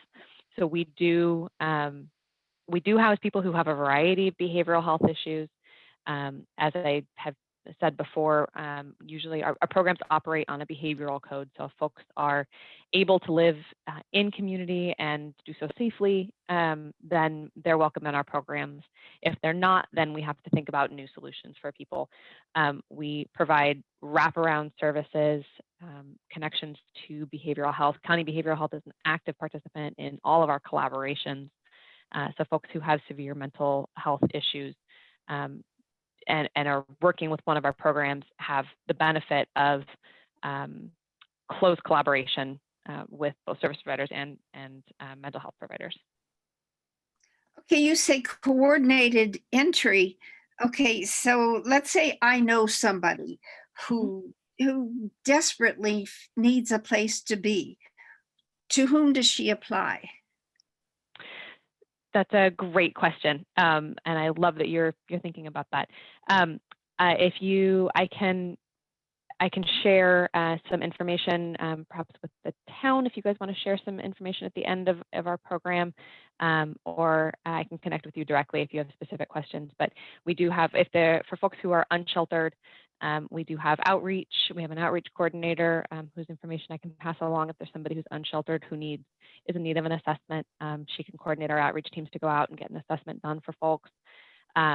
I can also look up and see if people have an assessment if you have a question about a particular individual, though I can't share that information with you without a release of information. So there's a few different paths. It's really a wonderful new system of care that we have instituted in the last few years that is completely innovative and integrates all of our services in an amazing network. So I just want to say to this person to reach out to your access points, get whoever needs to be involved through our coordinated entry system, and they will find the right resources to support them. It's quite an integrated system of care in Marin County. I'm still in the dark here. What do you mean by coordinated resources? I don't give. We'll have to give you the information. I think you can get it through the county. Thank you. Yeah, I'm happy to walk you through what our process looks like. It'll take more time than we have here, but the very short story is that all of our providers talk all the time, and people sign a release of information to allow that free exchange of information, so we can really make sure that people's healthcare is coordinated with their behavioral health care, is coordinated with their shelter and their housing search. We're all working together. Thank you. I have Dorsey's contact information and I can put you to it. Great. Perfect. Thank you. Just your contact information would be helpful. Yeah, that'd be great. Thank you. Thanks, Rebecca. We're ready for the Okay, next. that being said, the next question will come from Dan. Hi, actually you get Jen Reedy, the other half. Okay, so we've lived here in Corte Madera for 20 years. We have 2 kids, and especially coming after the summer of increased focus on diversity, inclusion, greater access for all. Delighted that we're having this conversation. My question is, you teed up at the beginning, San Rafael and Corte Madera what is the criteria for deciding which facility? Is it based on need, or what does that look like? Are you saying deciding which? Oh, go ahead, Ashley. No, I was just going to ask, I think probably the same question you were. What do you mean exactly by deciding which facility? Deciding at which facility we would place specific individuals, or deciding Right. which facility to pursue? Maybe I misunderstood, but an early slide, it looked like you were looking at a San Rafael property and a Corte Madera property. Are you deciding which of the two to move forward with? And I was wondering what the criteria is, but maybe I misunderstood and you're looking at both. We are looking at both of them. And, you know, fortunately, the state has put, you know, a significant investment in this program. And so we are actually looking at acquiring both of those properties. And it's a commercial building in San Rafael. I don't know if Andrew wants to talk about more about that, but yes, we're pursuing both of these opportunities. Okay. Yeah, I can say for the San Rafael site, so it's the same kind of vision where initially it would serve as interim housing, and then long-term it would be rehabbed to permanent housing. And that would be a longer timeline than this because there's more substantial rehab that needs to happen. That would probably happen after about 18 months to 2 years. But that site would have 44 units. So it'd be a very significant addition to our permanent supportive housing stock. That's, I should also note that's in addition to a already approved project in San Rafael. I think I mentioned that Homeward Bound is also rebuilding an additional 32 units in San Rafael as well. So we're looking at over 70 units in San Rafael alone, also within the near term. Great, thank you. Great presentation. Thank you. Okay, the next question will come from Patricia. Huh? Hi, everybody. I think I spoke before at a previous meeting. I'm a 30-year resident of Corte Madera, and I've been involved with Homeward Bound and St. Patrick's Church, and my husband's worked on the countywide homeless commission where they went out and counted homeless people. And I just want to ask, I know this is supposed to be a question, I want to ask, what can we residents do to support you? I have seen nothing but really awesome coordination and ideas, and the attitude that if our state and federal and local governments would focus more on this lifting up of the bottom rather than this sort of trickle down market rate housing that is supposed to somehow solve the problems of our needy people. I think any concerns about, what was it, a homeless industrial complex? I mean, it's kind of a crazy idea to me that this is not a no-brainer. So my question is, do we really need to show up tomorrow at the county? Are there issues with the county that you need us to support you on? What do you need from Corte Madera residents? And to Corte Madera residents, I just want to say, I know not all of you agree with me on everything, but I have been watching these people work for a long, long time, and they're doing great things. And Corte Madera does need to do its share. San Rafael can't be the only one to bear the burden of our homeless population. Corte Madera does need to step up. And so what can we do to help you guys? So maybe Catholic Charities or Homeward Bound could talk about how, when, if this project goes forward and opens, how people could help get people integrated and welcome to the community. Paul, you want to take that? Sure. I think first of all, thank you. I really appreciate you speaking out, and your comments at the start were very telling. We do need to raise the bottom. How we can get your support, I don't know on the comment side. That's probably a question more some other colleagues can answer. But in terms of when the program's operational, certainly with permanent supportive housing, we in Larkspur, what we've seen is people have brought what their own talents or interests are, what they would do for a new neighbor moving in, and they brought that to bear on the property. We showed up on our first day, and some neighbor, I still don't know who, had left a potted plant on the front and just said welcome. And that made such a huge impression for the people who moved in. It was, incredibly powerful.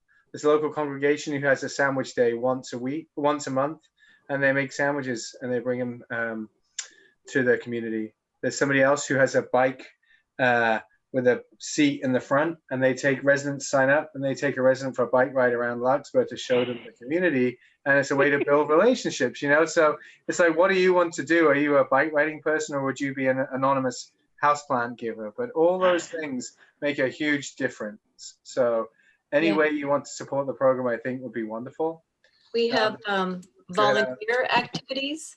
And even during COVID, we've had volunteers come into programs and work with our clients to make sure they're linking out to whatever they need or getting the food that they need.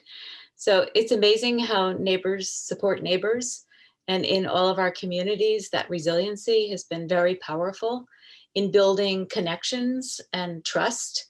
And, you know, that level of human connection is invaluable for the well-being of all of us, not just the receiver, but also the giver. So it's been very helpful. I really appreciate you sharing this, Patricia. It's really positive, and what we do is really positive, and lifting up the lives of all of us, whether through volunteerism or other support systems, is important. So thanks, Paul. That was helpful. Thanks very much. I'll add on the policy side. We always encourage you to speak to your elected representatives to express however you feel about a particular issue. It's always helpful to hear from constituents. And if you are someone you know is interested in further engagement on the policy side, the point in time count, which you mentioned participating in, that's a great opportunity for some volunteerism. And we also have other opportunities to get more involved on the policy and planning and decision-making side of things. So you can always reach out. Thanks so much. Thank you. Thank you. Next question. The next question will come from Lynn Simon. Hi, thanks for the presentation. I think that especially for folks that are not as familiar or haven't done a quick 24-hour study, it's confusing to walk back and forth between the initial use of supportive, like shelter housing, and then what Homeward Bound will hopefully come in.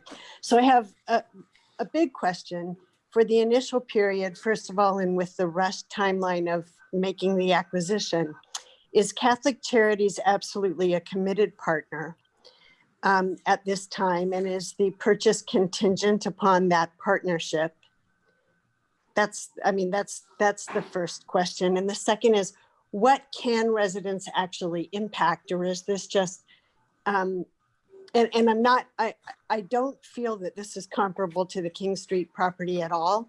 Love that place, have volunteered and taught and brought, lots of food there, but that's a really different setup than this, in that it's a home and folks were not unhoused before going in, and they were heavily vetted to share kitchens and living spaces. And I think it's confusing to the public to be so great. I'm not saying intentionally confusing, but confusing nonetheless. So in the initial stage, is Catholic Charities committed? And can you clarify, you're saying on one hand, they've got to be here for a year to qualify for the Section 8 fund, but then you're also saying this is a COVID kind of emergency shelter, and I'm confused. Thank you. Okay. I don't blame you a bit. I can absolutely see, if you don't live and breathe this, how this is confusing. The Catholic Charities question, we're not under contract yet. We're actually, Ellen and I are exchanging emails daily right now, going back and forth on that negotiation. So we're not under contract yet. This is moving so fast, but we wanted to Catholic Charities is committed to working together with Marin County.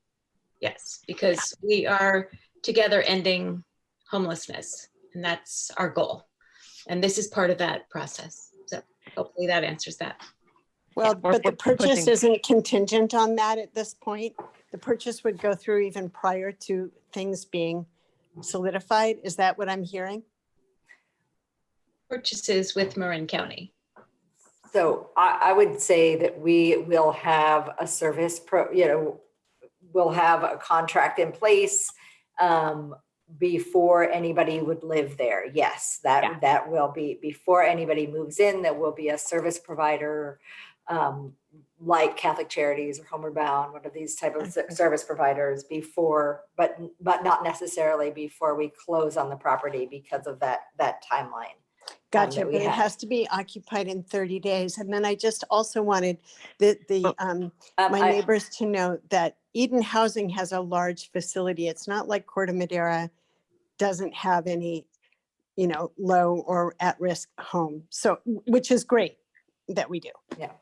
So Okay. I wonder Thank if Homeward Bound can speak quickly to the similarities and differences between King Street and what we're proposing here. King Street, it was my understanding that King Street residents were in fact unhoused before they were placed there. Is that correct? That is correct. That they were unhoused, they were homeless people before they were placed there.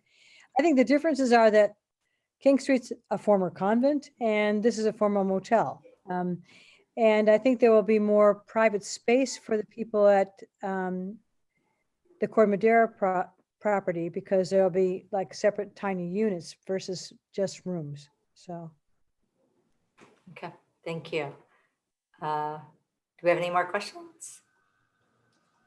Okay, the next. Oh yeah, there's a bunch here. Oh, I'm not seeing them. Oh, there they are. Okay. The next question will come from Catherine Hask. Go ahead, Catherine.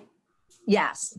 I live on Meadow Street, and actually this is in my backyard. I have heard so much about the comparison to Larkspur to King Street. I've gone through King Street. First off, King Street has a long-term lease, and I'm sure there are clauses in there for them to get out of it. Larkspur, they're living in a multi-million-dollar house. It was a convent, but it's beautiful. There's a backyard, there's common space. No wonder nobody wants to leave. Casa Buena are small rooms that there's no cooking there. I have a few questions actually. What services can you provide? You're talking about more than one person even going into a room, so 36 people and a manager. I mean, what kind of food, how do they eat? The town center there's no McDonald's anymore. There's a burger place there that two people can't even eat there for less than $40. They got rid of all the inexpensive stores. I've been here for many, many years, and I just don't see how what you're doing is compatible to Corte Madera. Where are they going to go? There's no yard, there's no outside space except the parking lot. Let me quickly reassure. I'm just trying to be mindful of time here. I just want to reassure you, there will be kitchenettes in each unit. Everybody will have their own private small kitchen, and it would be one person per unit. That wasn't said before. When will there be kitchen units? Before the transition to permanent supportive housing. We won't place people there in permanent housing. We're aiming for next spring, summer for renovations. For renovations, Mm-hmm. But so you're talking a year or two. I mean. No. So the renovations the property has actually is finishing significant renovations now. So it will open as a beautifully renovated property. The renovations we're talking about are just to add the kitchenettes. It's not a huge renovation. I'm sorry? I think that's a major addition to 18 rooms, but the services around there, I just don't think Corte Madera has the services that you want. You're talking about Kerner. There are facilities for them to go eat, it's just a whole different ballgame. And I think there's too much emphasis being compared to Larkspur, where once it's built, once you buy it, it's there for years. You're not getting rid of it. In our current shelter-in-place hotels, we have brought food in for the clients, and it's been very successful, actually. So we have fed them on site, and it works very well. So I'm not concerned about feeding them. They don't have to go off site. We will provide the food until we get the kitchenette set up. and convert to the permanent supportive housing. So that's really not a problem. And also with permanent supportive housing, isn't the idea that you bring services to folks often there on site? So many of their services they get on site. Yeah, exactly. Yeah. Right. One thing I was going to add too is just to make it clear is that the goal is for this to be permanent for people. So once they move into the units, once it's permanent supportive housing, the goal would be that they could live there, indefinitely. There's not going to be a lot of turnover. It's really just going to be their home. I think just to clarify, maybe it was the last caller I mentioned the voucher piece. So the way the vouchers work is that you put the voucher on top of the room. The voucher provides basically a market rent for the room, and then it's not free housing for the occupant. Anyone that would live there would pay 30% of their income, whatever that income is, towards their rent. And so they're providing something. It would be their unit. And the other thing I would say is, because again, I think this has been a little bit of a theme, is just how do people then thrive in that housing. I think it's sadly worth noting that in our community, there are thousands, if not tens of thousands of people that are living in poverty. And so the reality is that there are a lot of people that are figuring out and finding out how to feed themselves and go about doing their daily activities. So we're not saying that, people aren't going to have challenges, but I think the reality is that once people are inside, as was described earlier, with some support, they begin to live, a life that any one of us would expect that they would live to be happy and successful and sustainable. So I just wanted to note that. Thanks, Anne. Homebound, did you want to add anything on the permanent supportive housing side of that? Okay. Great. Go to the next question, please. Okay, the next question will be from Kate Lowe. Hi there, thank you so much. I'm a resident in Corte Madera, and I just wanted to go back to one issue that you mentioned. You said that there are going to be 19 units in the current facility. Is that correct? There's 18 rooms in the manager's unit. So one of those, the manager's unit would be occupied by a manager, an on-site manager. And there will just be one person per room, or will there be multiple depending on the family setup? In a setup like this, it'd be one person per room. Okay, and then will the facility be allowed to increase the numbers over time, or is it going to just stick to the 19 units, one person per unit? I don't think anybody has ever thought that we might possibly expand beyond the existing footprint. No, there's no plan to do that at all. Okay, thank you very much. You're welcome. Thank you. Next question. Next question is from Stephanie. Yes, thank you for your time. I was just wondering if there's going to be, or the possibility of anything being done to mitigate what will happen to the property values of homes around there. I just was reading about this today, and I know that like a permanent facility will impact home values and has been known to do so. So I was just curious if there's any consideration being given to that, or if there's any way that homeowners are being supported with that rather abrupt change to their home values. Thanks for your question, Stephanie. There actually is no data that shows a correlation between permanent supportive housing and lower property values. So affordable housing, there is no data that shows that there is a lowering of property values. And I don't think that you have seen that with any of the neighboring properties, the San Clemente property, which is 60 units of permanent affordable housing in Corte Madera, and those those homes in that vicinity have not seen any property values. And as I said, there's no data that shows that. Do you want to add anything, Mary Kay? No. Okay, can we go to the next? I completely support you in that statement. Up at Hamilton, where we have transitional housing and we have a shelter, the home values in Hamilton have not gone down at all. They've only gone up. Thank you. Next question, please. The next question will be David McPherson.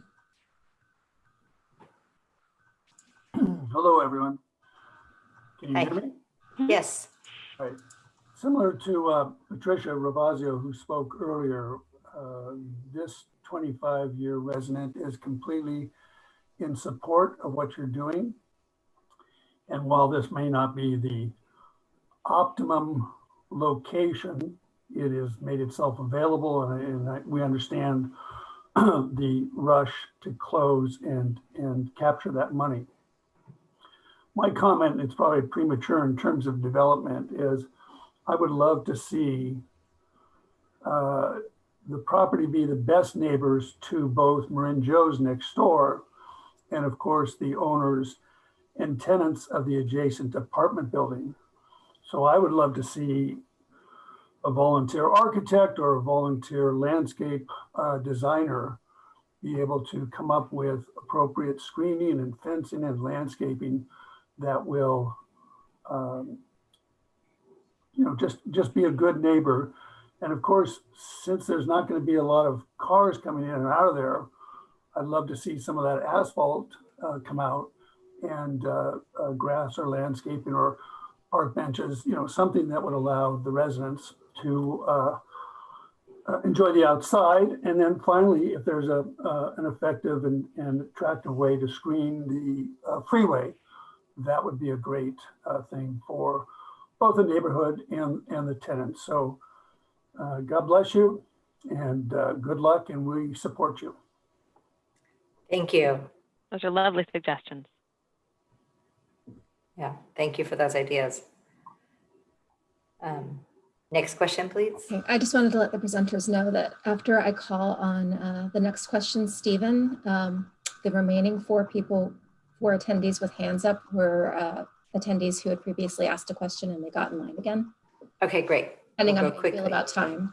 Okay. I'm going to call on Stephen. Thank you. Hi, I don't really have a question. I'm a longtime resident with my wife. We've been here for about 50 years in Corte Madera. We walk past the site quite frequently because Marin Joe's is our actually favorite restaurant. And I just really welcome the opportunity to open our town's doors to this opportunity. I've heard a whole bunch of questions about issues that will come up, and all of the answers I've heard from Catholic Charities and Homeward Bound have been positive. I haven't heard anything that I've heard tonight that would concern me to have these new neighbors. And so I just commend you for giving us the opportunity to do this. Thank you. Thank you. Before we go on to the next question that's repeat, are you from you folks from Homeward Bound and Catholic Charities, are you okay to stay on for the next 4 questions to ask a second one? Actually, Yeah. No. I saw another hand pop up. Roy Yes. Wolford, has Roy asked a question already as well? Or is that a first time hand? I think it's a repeat. It's a I repeat. believe he did. Okay. You guys are okay to stay on?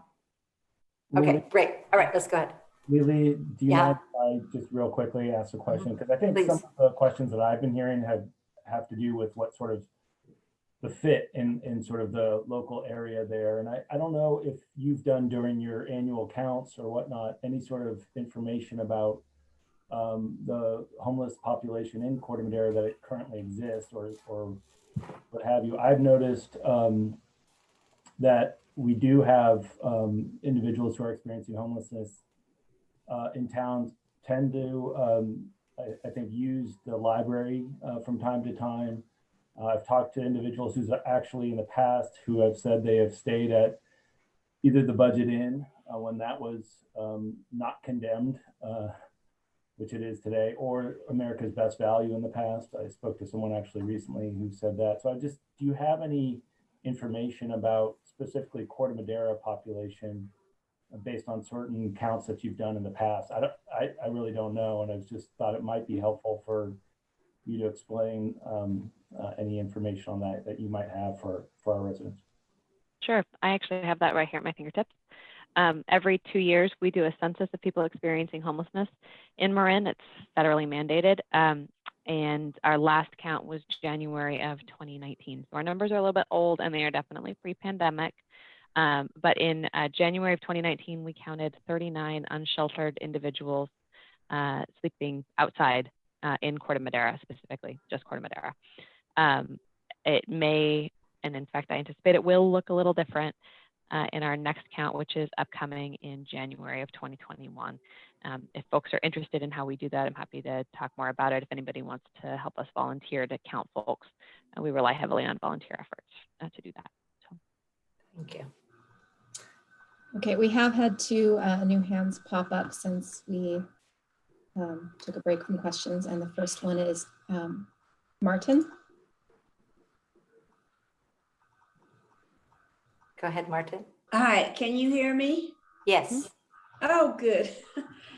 I appreciate you offering us information, but I've worked in welfare a long time, and there's just some discrepancies that don't add up. We live in between Meadowsweet and Casa Buena, and safety is the most important thing to us. I don't want people following my cars. I'm worried about crime. I don't want drug addicts that can get back here because we are more secluded, and we just don't get a lot of help. They're one-way streets, and yet you all seem like you know these people, and they're people that have been, and yet there are many people that you're serving that are in treatment, and there's always drug addicts and drug problems in homeless things. So I just don't see how you can avoid that. I'll start by harking back to something Mary Kay said a little while ago, which is that the vast majority of substance users are housed and don't cause the sorts of issues that you're concerned with. So maybe Catholic Charities and Homeward Bound, you can speak in a little bit more detail about safety in your existing projects. Yeah, I think we, if I might say, we've done surveys with our residents and people who have been homeless in our community for a long time. And believe it or not, they share exactly the same thing that you have just said, that safety is their most important issue as well. So I think common ground there where we can actually meet around safety. Everyone wants to be safe. And the other thing I was going to share was, there are various treatment programs and facilities that clients can access. So we're not talking about the same population. Just because they're unhoused people doesn't mean that they're unsafe or addicts or, all the concerns. And a lot of treatment programs support people with addiction issues. And Marin has robust services for those treatment programs, those treatments. So I kind of want to separate out and not just say unhoused people are addicts or in need of treatment of various types. Well, you must be, I think we are talking maybe about, you must be talking about different groups of people, because you don't even, the way that you talk, it could never look like San Francisco looks with all the homeless, and yet all the advertisements say homeless. It's very different. Very different than San Francisco, believe me. Okay, I want to believe reality. Yeah, it's very different, and that the system of care over here, people here do know the individual unhoused people and exactly what they need, and that's what they provide. So if they don't need this interim care or permanent supportive housing, they need drug treatment, that's what they get. So it's really wonderful what happens over here. And I think it's also important. Go on. I think it's also important to note that simply placing somebody in housing, study after study after study after study has shown that just placing somebody in housing without even requiring them to participate in services dramatically reduces substance use. Once people very frequently use substances to cope with the realities of being outdoors. And when you put somebody inside and suddenly remove those and provide them with stability and services, it gets much better. And services, yeah. I've seen All that. right. Thank you, Martin. We're going to move on to the next person. Thank you for calling. Thanks. Okay, the next question is from Patty Stolier. Hey, Patty. Hello. So I live on Casa Buena towards the southern end, and we've long been concerned about the unhoused people living on Horse Hill and the potential for fire because of the weeds there.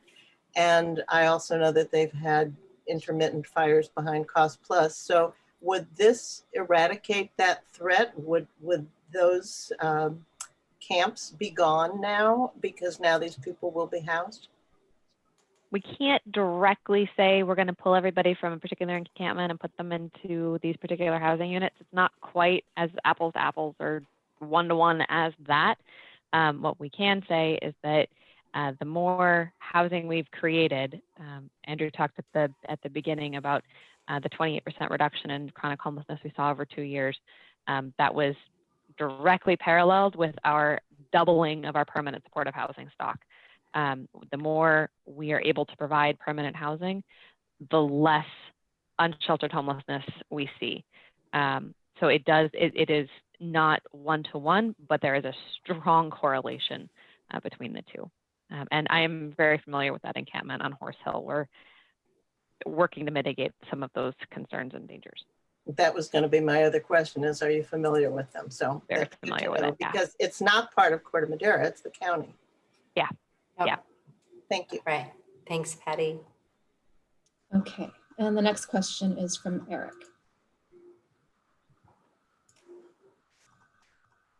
Yeah, I had a couple questions. You know, first of all, I had several questions that it seems that you guys have danced around quite well. It's kind of like a hoedown here. We're square dancing here, and we're not getting the exact answers that we're looking for.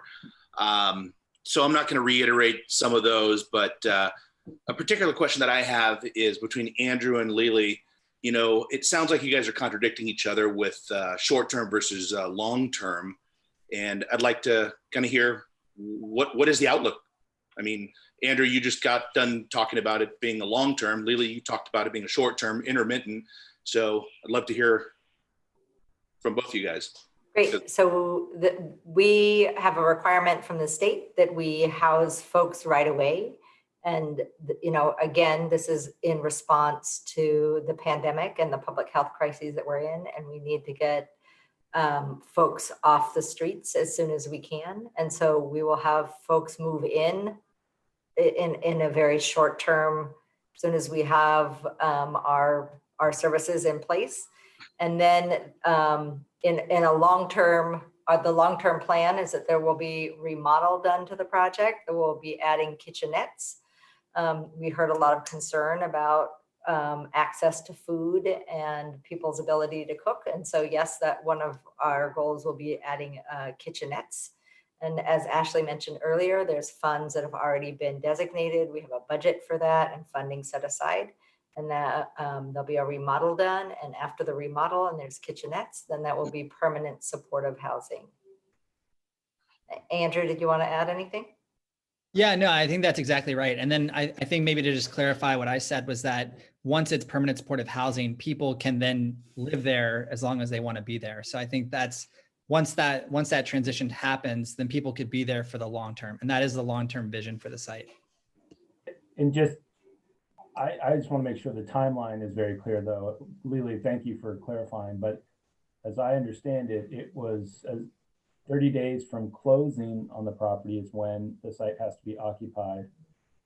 And that would be the interim housing phase. And then Ashley, I understand from you with the funding that has been secured, it would be, you said spring/summer for the renovations? We have funding in hand. It's just a question of getting under contract with a contractor and finalizing plans and all of those things. So we have the funding, and that'll be spring, summer. Okay. So with that being said, I guess the kind of leads me down to the next question is, from my understanding, is that you guys are not in contract with the property. You're still in negotiations for the acquisition. Is that correct?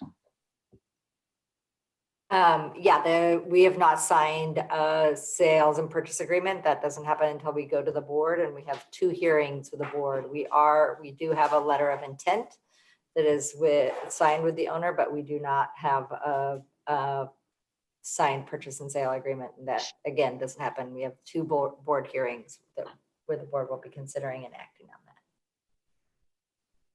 You don't all right, let's, I'm sorry, I think we should.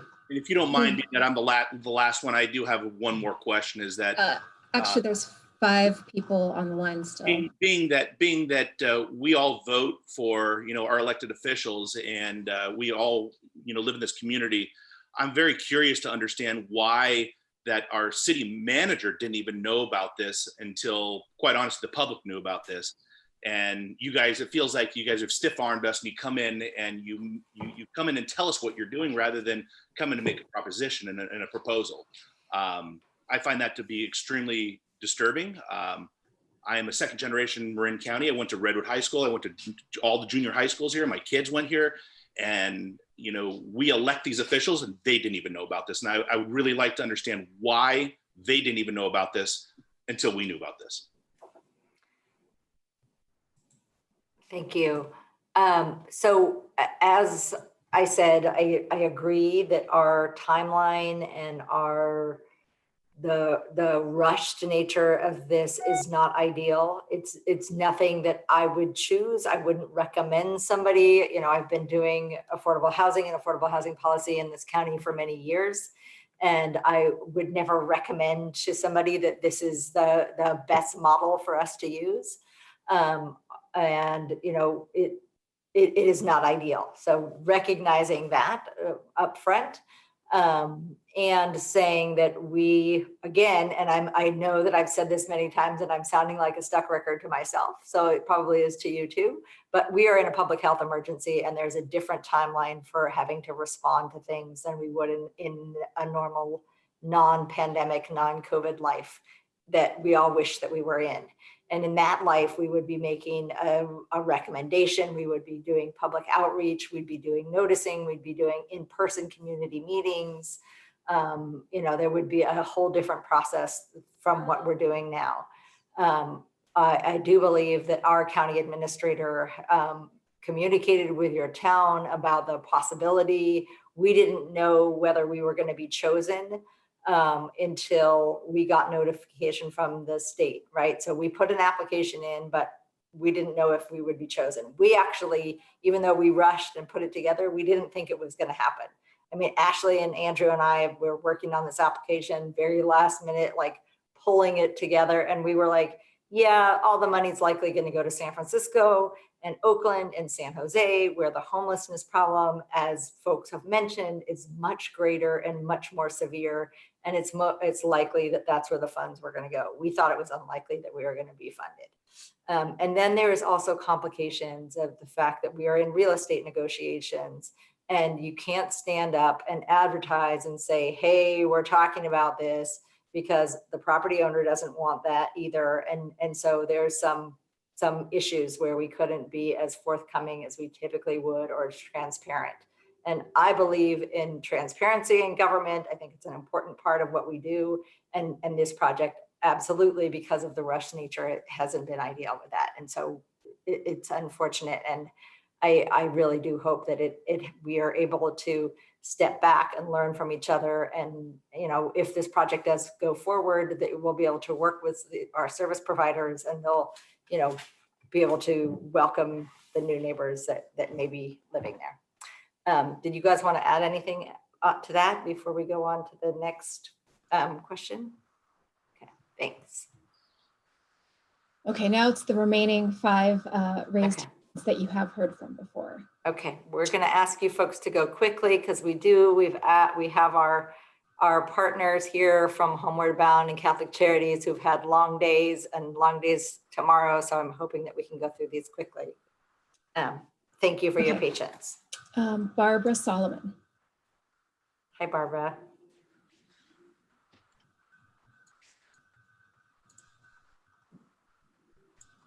Barbara, did you have a question? She's still muted. She is. Oh, there she goes. Oh, here she goes. Okay, Barbara. Hey, I still really question what this is going to do for the town of Corte Madera. I mean, I don't really see the benefit to the town of Corte Madera, and I'm not opposed to the idea of helping people who are homeless in Marin, but I think that Marin County homeless team has done a horrible job for the last like 20 years I've lived here. They've done absolutely nothing. And all of a sudden they've gotten this grant that they're gonna like make it like I'm sorry, but it's like it doesn't appear like they really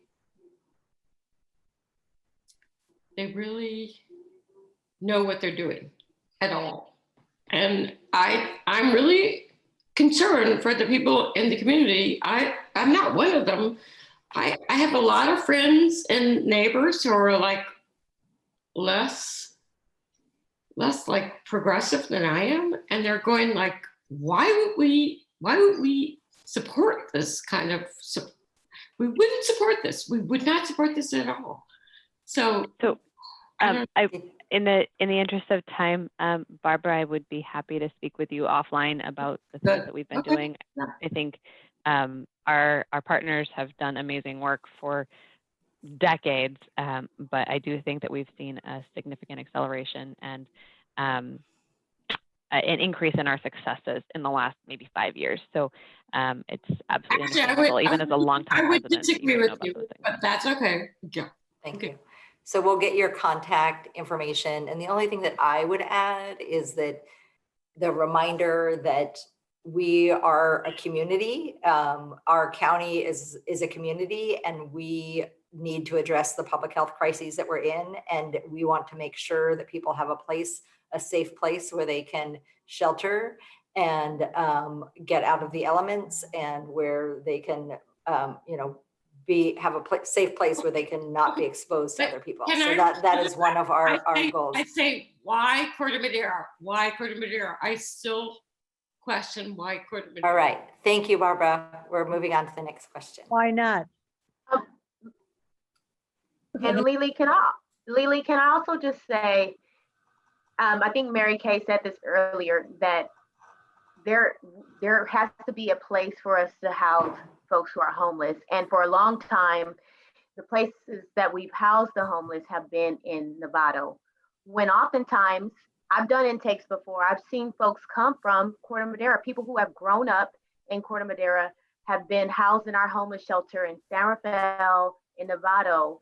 And so now we're wanting to place something in Corte Madera that are housing individuals who have absolutely come from Corte Madera. So I think we've done this from Homeward Bound many, many years. And oftentimes when we are coming to the community to have these conversations, there are often folks who are afraid, and they are liberal and they want these things to happen, but sometimes they just don't want it to happen in their neighborhood.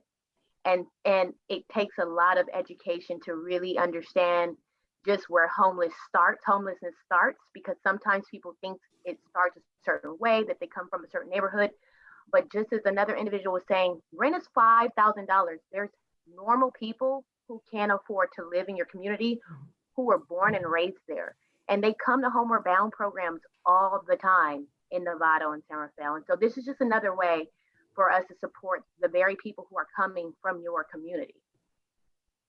Thank you, Lasanda. Yeah, I think that what you're saying is really important, that we're trying, that all of us are contributing, right? Like there's places in Corte Madera, there's places in Larkspur, there's places in San Rafael, there's places in Fairfax, there's places in Novato, that this is a community problem, and we're trying to address it in a holistic community way.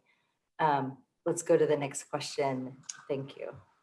Okay, the next question is from Kristen. Hi, Kristen. Hello.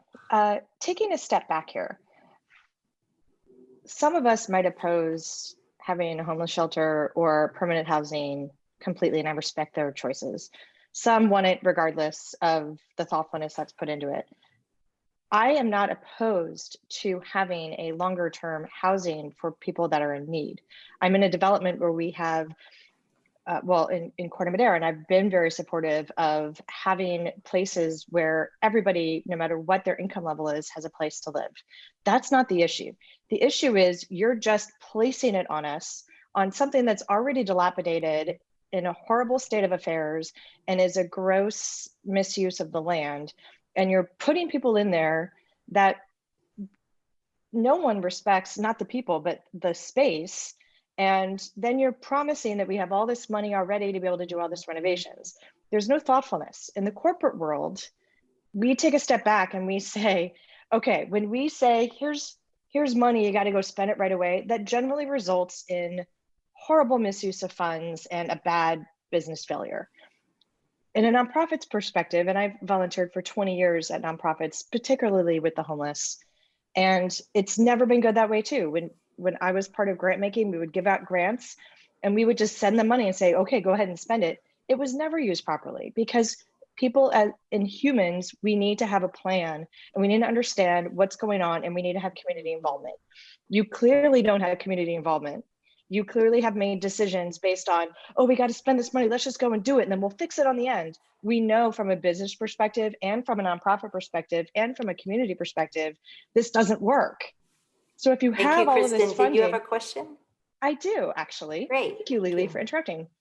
If you actually want to participate in this and you have all the money, why don't you take a step back, get community involvement, create a mixed use, beautiful space where we can have greenery, we can have permanent housing for chronically homeless people that they could actually be proud of, that might actually have a place on site for services, that might have, let's say, a coffee shop or something that's nice for outdoor use, that might bring the community into them, that might actually bring a bus stop to our neighborhood because we don't have one. For a mile, we don't have a bus stop. Anything like that. Have you thought about just taking a step back instead of taking the quick and easy money and taking the long-term plan and the long-term money? So we would love to do that project also. And I don't know if someday this project wouldn't be that one, but we would love to do that project if you have ideas about where that project could be. But this project that we have in front of us, the state has offered a significant investment in addressing the folks who are homeless currently and who are COVID vulnerable. And we, as a community, feel like we need to take advantage of it. And we agree. But that's your community as the County of Marin. That's not the community of Corte Madera. You did not involve us in it. You did not tell us when you applied for the funds. You didn't tell our city when you applied for the funds. You have not involved us in what's going on. You told us we would have at least 2 public discussions before you went to the County Board of Supervisors, and yet you're going tomorrow morning. So you give us just tonight to keep everybody up late at night when we've got children, when you've got people who are working all day long and are now on this call all night long. So you're not involving the community. You're just taking advantage of extra money. And my point is, I understand there's a health crisis. I understand it. I have neighbors who have been battling COVID. I have friends who have been battling. I get it. I understand it, and I want to house the homeless and I want to find a place. And if that's the right place, that's great, but not by just slapping lipstick on that pig. We need to actually create a thoughtful plan and get the community to be involved. And you haven't done that at all. All you do is, make decisions on our behalf. This is not in your neighborhood. If you showed me that you did this in your neighborhood without asking you or your other neighbors, I'll back off. But you can't show me that, can you? I did not live in Corte Madera, you're right. I was using the sense of community at a larger community. And yes, I do believe that we as a community are trying to address this, and it's not only in Corte Madera, but yes, I appreciate your opinion, and thank you for your call. Adam, did you want to add something before we go on to the next call? I was just going to say there is opportunity tomorrow, but I think, as you said, that was introduction of the real estate negotiation deal. And then there's also the second meeting on November 10th, which is also an opportunity to speak out to the. Right, so folks can either email or they can attend those meetings, and that's available. You can email to the it's bos@marincounty.org, or you can attend those meetings. Let's go on to the other call. It's getting late. Let's try to wrap up by shortly after 9. I think we're all getting a little tired here. So let's try to move through the last few questions, please. The next one is from Scott Garland. Okay, go ahead, Scott. Oh, I'm so happy. I told you I had 6 questions. I got 1, so now I'm going to get 2, and I'll get 1/3 of them off my list. So Okay. I will be I think quick. we have an email from you, Scott, also that we'll try to. You responded to it earlier today. Okay, Yeah, so no, I I just can want to say also first off, forward those questions on great. too. Yeah, just first off, I know and I respect and I deeply appreciate the call for sympathy for the homeless and empathy, but I also think it's important to consider the folks who live in the area and the impact this will have on them, and the folks who just spent $2 million or $1.5 million to buy a 1,500 square foot home. I don't live in the area. I know Pat doesn't either. And so I have sympathy for those folks. And I think it's important that we think about the impact this is going to have on them. 2 questions. One is, was there an environmental impact report, and will the county adhere to the local zoning and policies of Corte Madera in terms of permitting? And then the second is there a willingness to form some sort of community group to try to talk about this more? And maybe even if this moves forward, because it sounds like it's a fait accompli, would the folks that are on the phone be willing to actually put a group together that says, look, if there are issues, let's be able to talk about it? Because I think the big concern right now is people just don't know, and the fear of the unknown is creating a lot of anxiety, and it feels like this is being rushed. And we don't know what this is going to look like. And if there's a group of neighbors, and I'd be happy to be involved, that can help manage this going forward, I think it'd be great. That's Great. it. I'll answer the first part of the question, and then maybe Ashley, if you want to take the second part. I do thank you, and I do appreciate that people are anxious, and it is a rushed process. And we appreciate everybody taking their time to hear us out on this. So your first question was about the environmental review process. And under the state's Homekey legislation, this project is exempt. It would likely be exempt anyway, because it's not really a significant change of use. The existing use was probably had a higher impact when you think about traffic, et cetera. So, but the project is exempt under the Homekey legislation by using those funds. There's a CEQA exemption. That's California Environmental Quality Act exemption that was specific to this project. Your second question was about the conformity to the local land use and zoning. And again, under the Homekey legislation, if the city would, or the town would have required a permit to change from a commercial to a residential unit or use, that is exempt under Homekey. But when the project goes in and gets building permits, when we talked about putting the kitchens in, the kitchenettes in, that will require a building permit that would come through the town of Corte Madera's typical process. And then somebody also, let me just touch on something that you didn't ask about, but I think I didn't answer, that somebody asked earlier about the existing work that's being done there. That existing work was not associated with the county's proposed acquisition of the property. It was already underway, and that the current motel owner already had building permits from the town for their renovation that they were undergoing. And then Ashley, if you wanted to add anything about the continued community dialogue or Homeward Bound, I don't know if anyone wanted to add anything on that. I'm sorry, Scott, can you restate your question? Yeah, I was just asking if there was a willingness on the part of Homeward Bound or any other group involved to have community dialogue on an ongoing basis. I think most people are just worried about the long-term implications. It's the fear of the unknown. It's that classic thing that we're dealing with. And if there's an opportunity for us to continue the dialogue and maybe work together, because I do think community involvement and community support for this is key. And this being sprung on us so quickly, and it's, I'm asking if there's a willingness to form some sort of group that can, on an ongoing basis, talk about this and even address issues if they start to come up over the course of the life of the project. And do you have that kind of relationship with your communities in the areas where you currently have your projects? I'll let Catholic Charities and Homeward Bound speak to the current relationships near their projects, but the very short answer is yes. Yeah, the answer is yes, yes, and yes. Yes. Just, if I can, follow up on that because I think Scott, that's a good question. And it reminded me of some of the things that also a previous commenter mentioned about improvements other than just the kitchenettes to the site in terms of how to make that project and that site maybe perhaps a little bit more aesthetically pleasing. As we all know, it's not the, and also useful, I think, for residents as a residential property. So you had mentioned, is there opportunity to talk about the funding that you have already secured and how that needs to be spent? Is that specifically just for kitchenettes, or is there room for a conversation around that? I guess that would be a question for you. That's actually a great question. So the funding that we have set aside for the kitchenettes, just to be totally clear, was not applied for this purpose. It was money that was from an earlier, actually pre-COVID allocation of funds from the state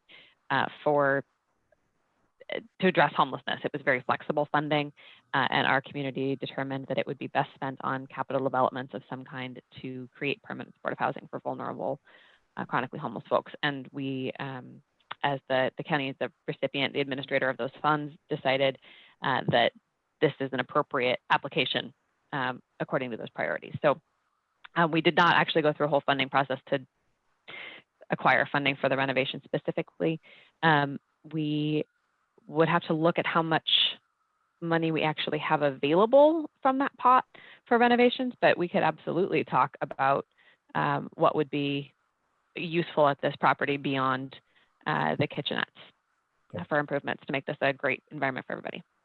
Yeah, and I just want to share that Catholic Charities like Homeward Bound is very open to working with our communities and partnering, and it's been very helpful. So I welcome that, Scott. Thank you.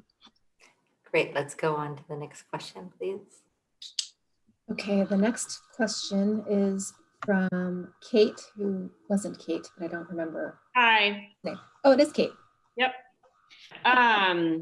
Okay, I have a couple of comments. First of all, I do definitely feel like this is being shoved down our throats, and that the fact that you guys have cut a lot of people off and made a lot of comments on not spending that much time is frustrating as a member of the community. I think it is your duty as a group to sit and talk with us and listen as long as it takes to figure this thing out, right? If you want community buy-in, this is it, right? You got to listen. So you guys have waffled back and forth a lot. You guys are selling us on permanent housing for probably an older group of people who are really vulnerable and all of that. But the fact is, 30 days from whenever you close, who knows who's going to live there? You can't tell us. You can't tell us. That's the fact. And I have a lot of concerns around safety and crime. And I understand, you know, the feeling that there aren't that many calls. That's one thing. But are we going to be notified as a community if there's someone who's a registered sex offender living there? Are we going to be notified if somebody has an extremely violent past? How much background do you know about people who are living in, you know, transitional or whatever, like a shelter type housing? You know, I think it's a lot easier as a community to gather around a permanent housing solution. I think that's wonderful. It's very easy to do. You know, those are people that are going to be invested in their community because they're staying, they live there, they're part of the Corte Madera community at that point. But, you know, as a community, it's a lot harder when something like this is being shoved down our throats with, you know, I mean, honestly, it feels like we're talking into the wind. It really does. Like, it doesn't, you guys are coming off not really like you're caring about the overwhelming concern that you've heard tonight, you know, and it does feel like you're talking in circles a lot. So what, and again, you know, to my point about safety, like, do we find out what kind of background this group has, you know, when they come in, and how long do they stay? How often does someone switch homeless shelters? I don't know. And to the point about there being any data about property value, actually there is data about property value. In just a quick Google search while I've been listening to this call, there's a study that quotes that properties within 500 feet of a homeless shelter decrease in value at 7.1%. That's a pretty substantial amount. So, I mean, I don't know what else is out there, but you guys should do your homework when you're making these comments. So can someone answer exactly how much notification we're going to get about the population that's moving in, not for the permanent housing, for the homeless shelter? I think it's important to note that you don't receive a notification that a sex offender has moved in down the block from you if they've moved into a single family home. Yes, you do. They have a duty to report. 70% of the sex offenders in California are People choose the Corte Madera community because there's not that many sex offenders. You can look on Megan's Law website. Google find it. them. Google it.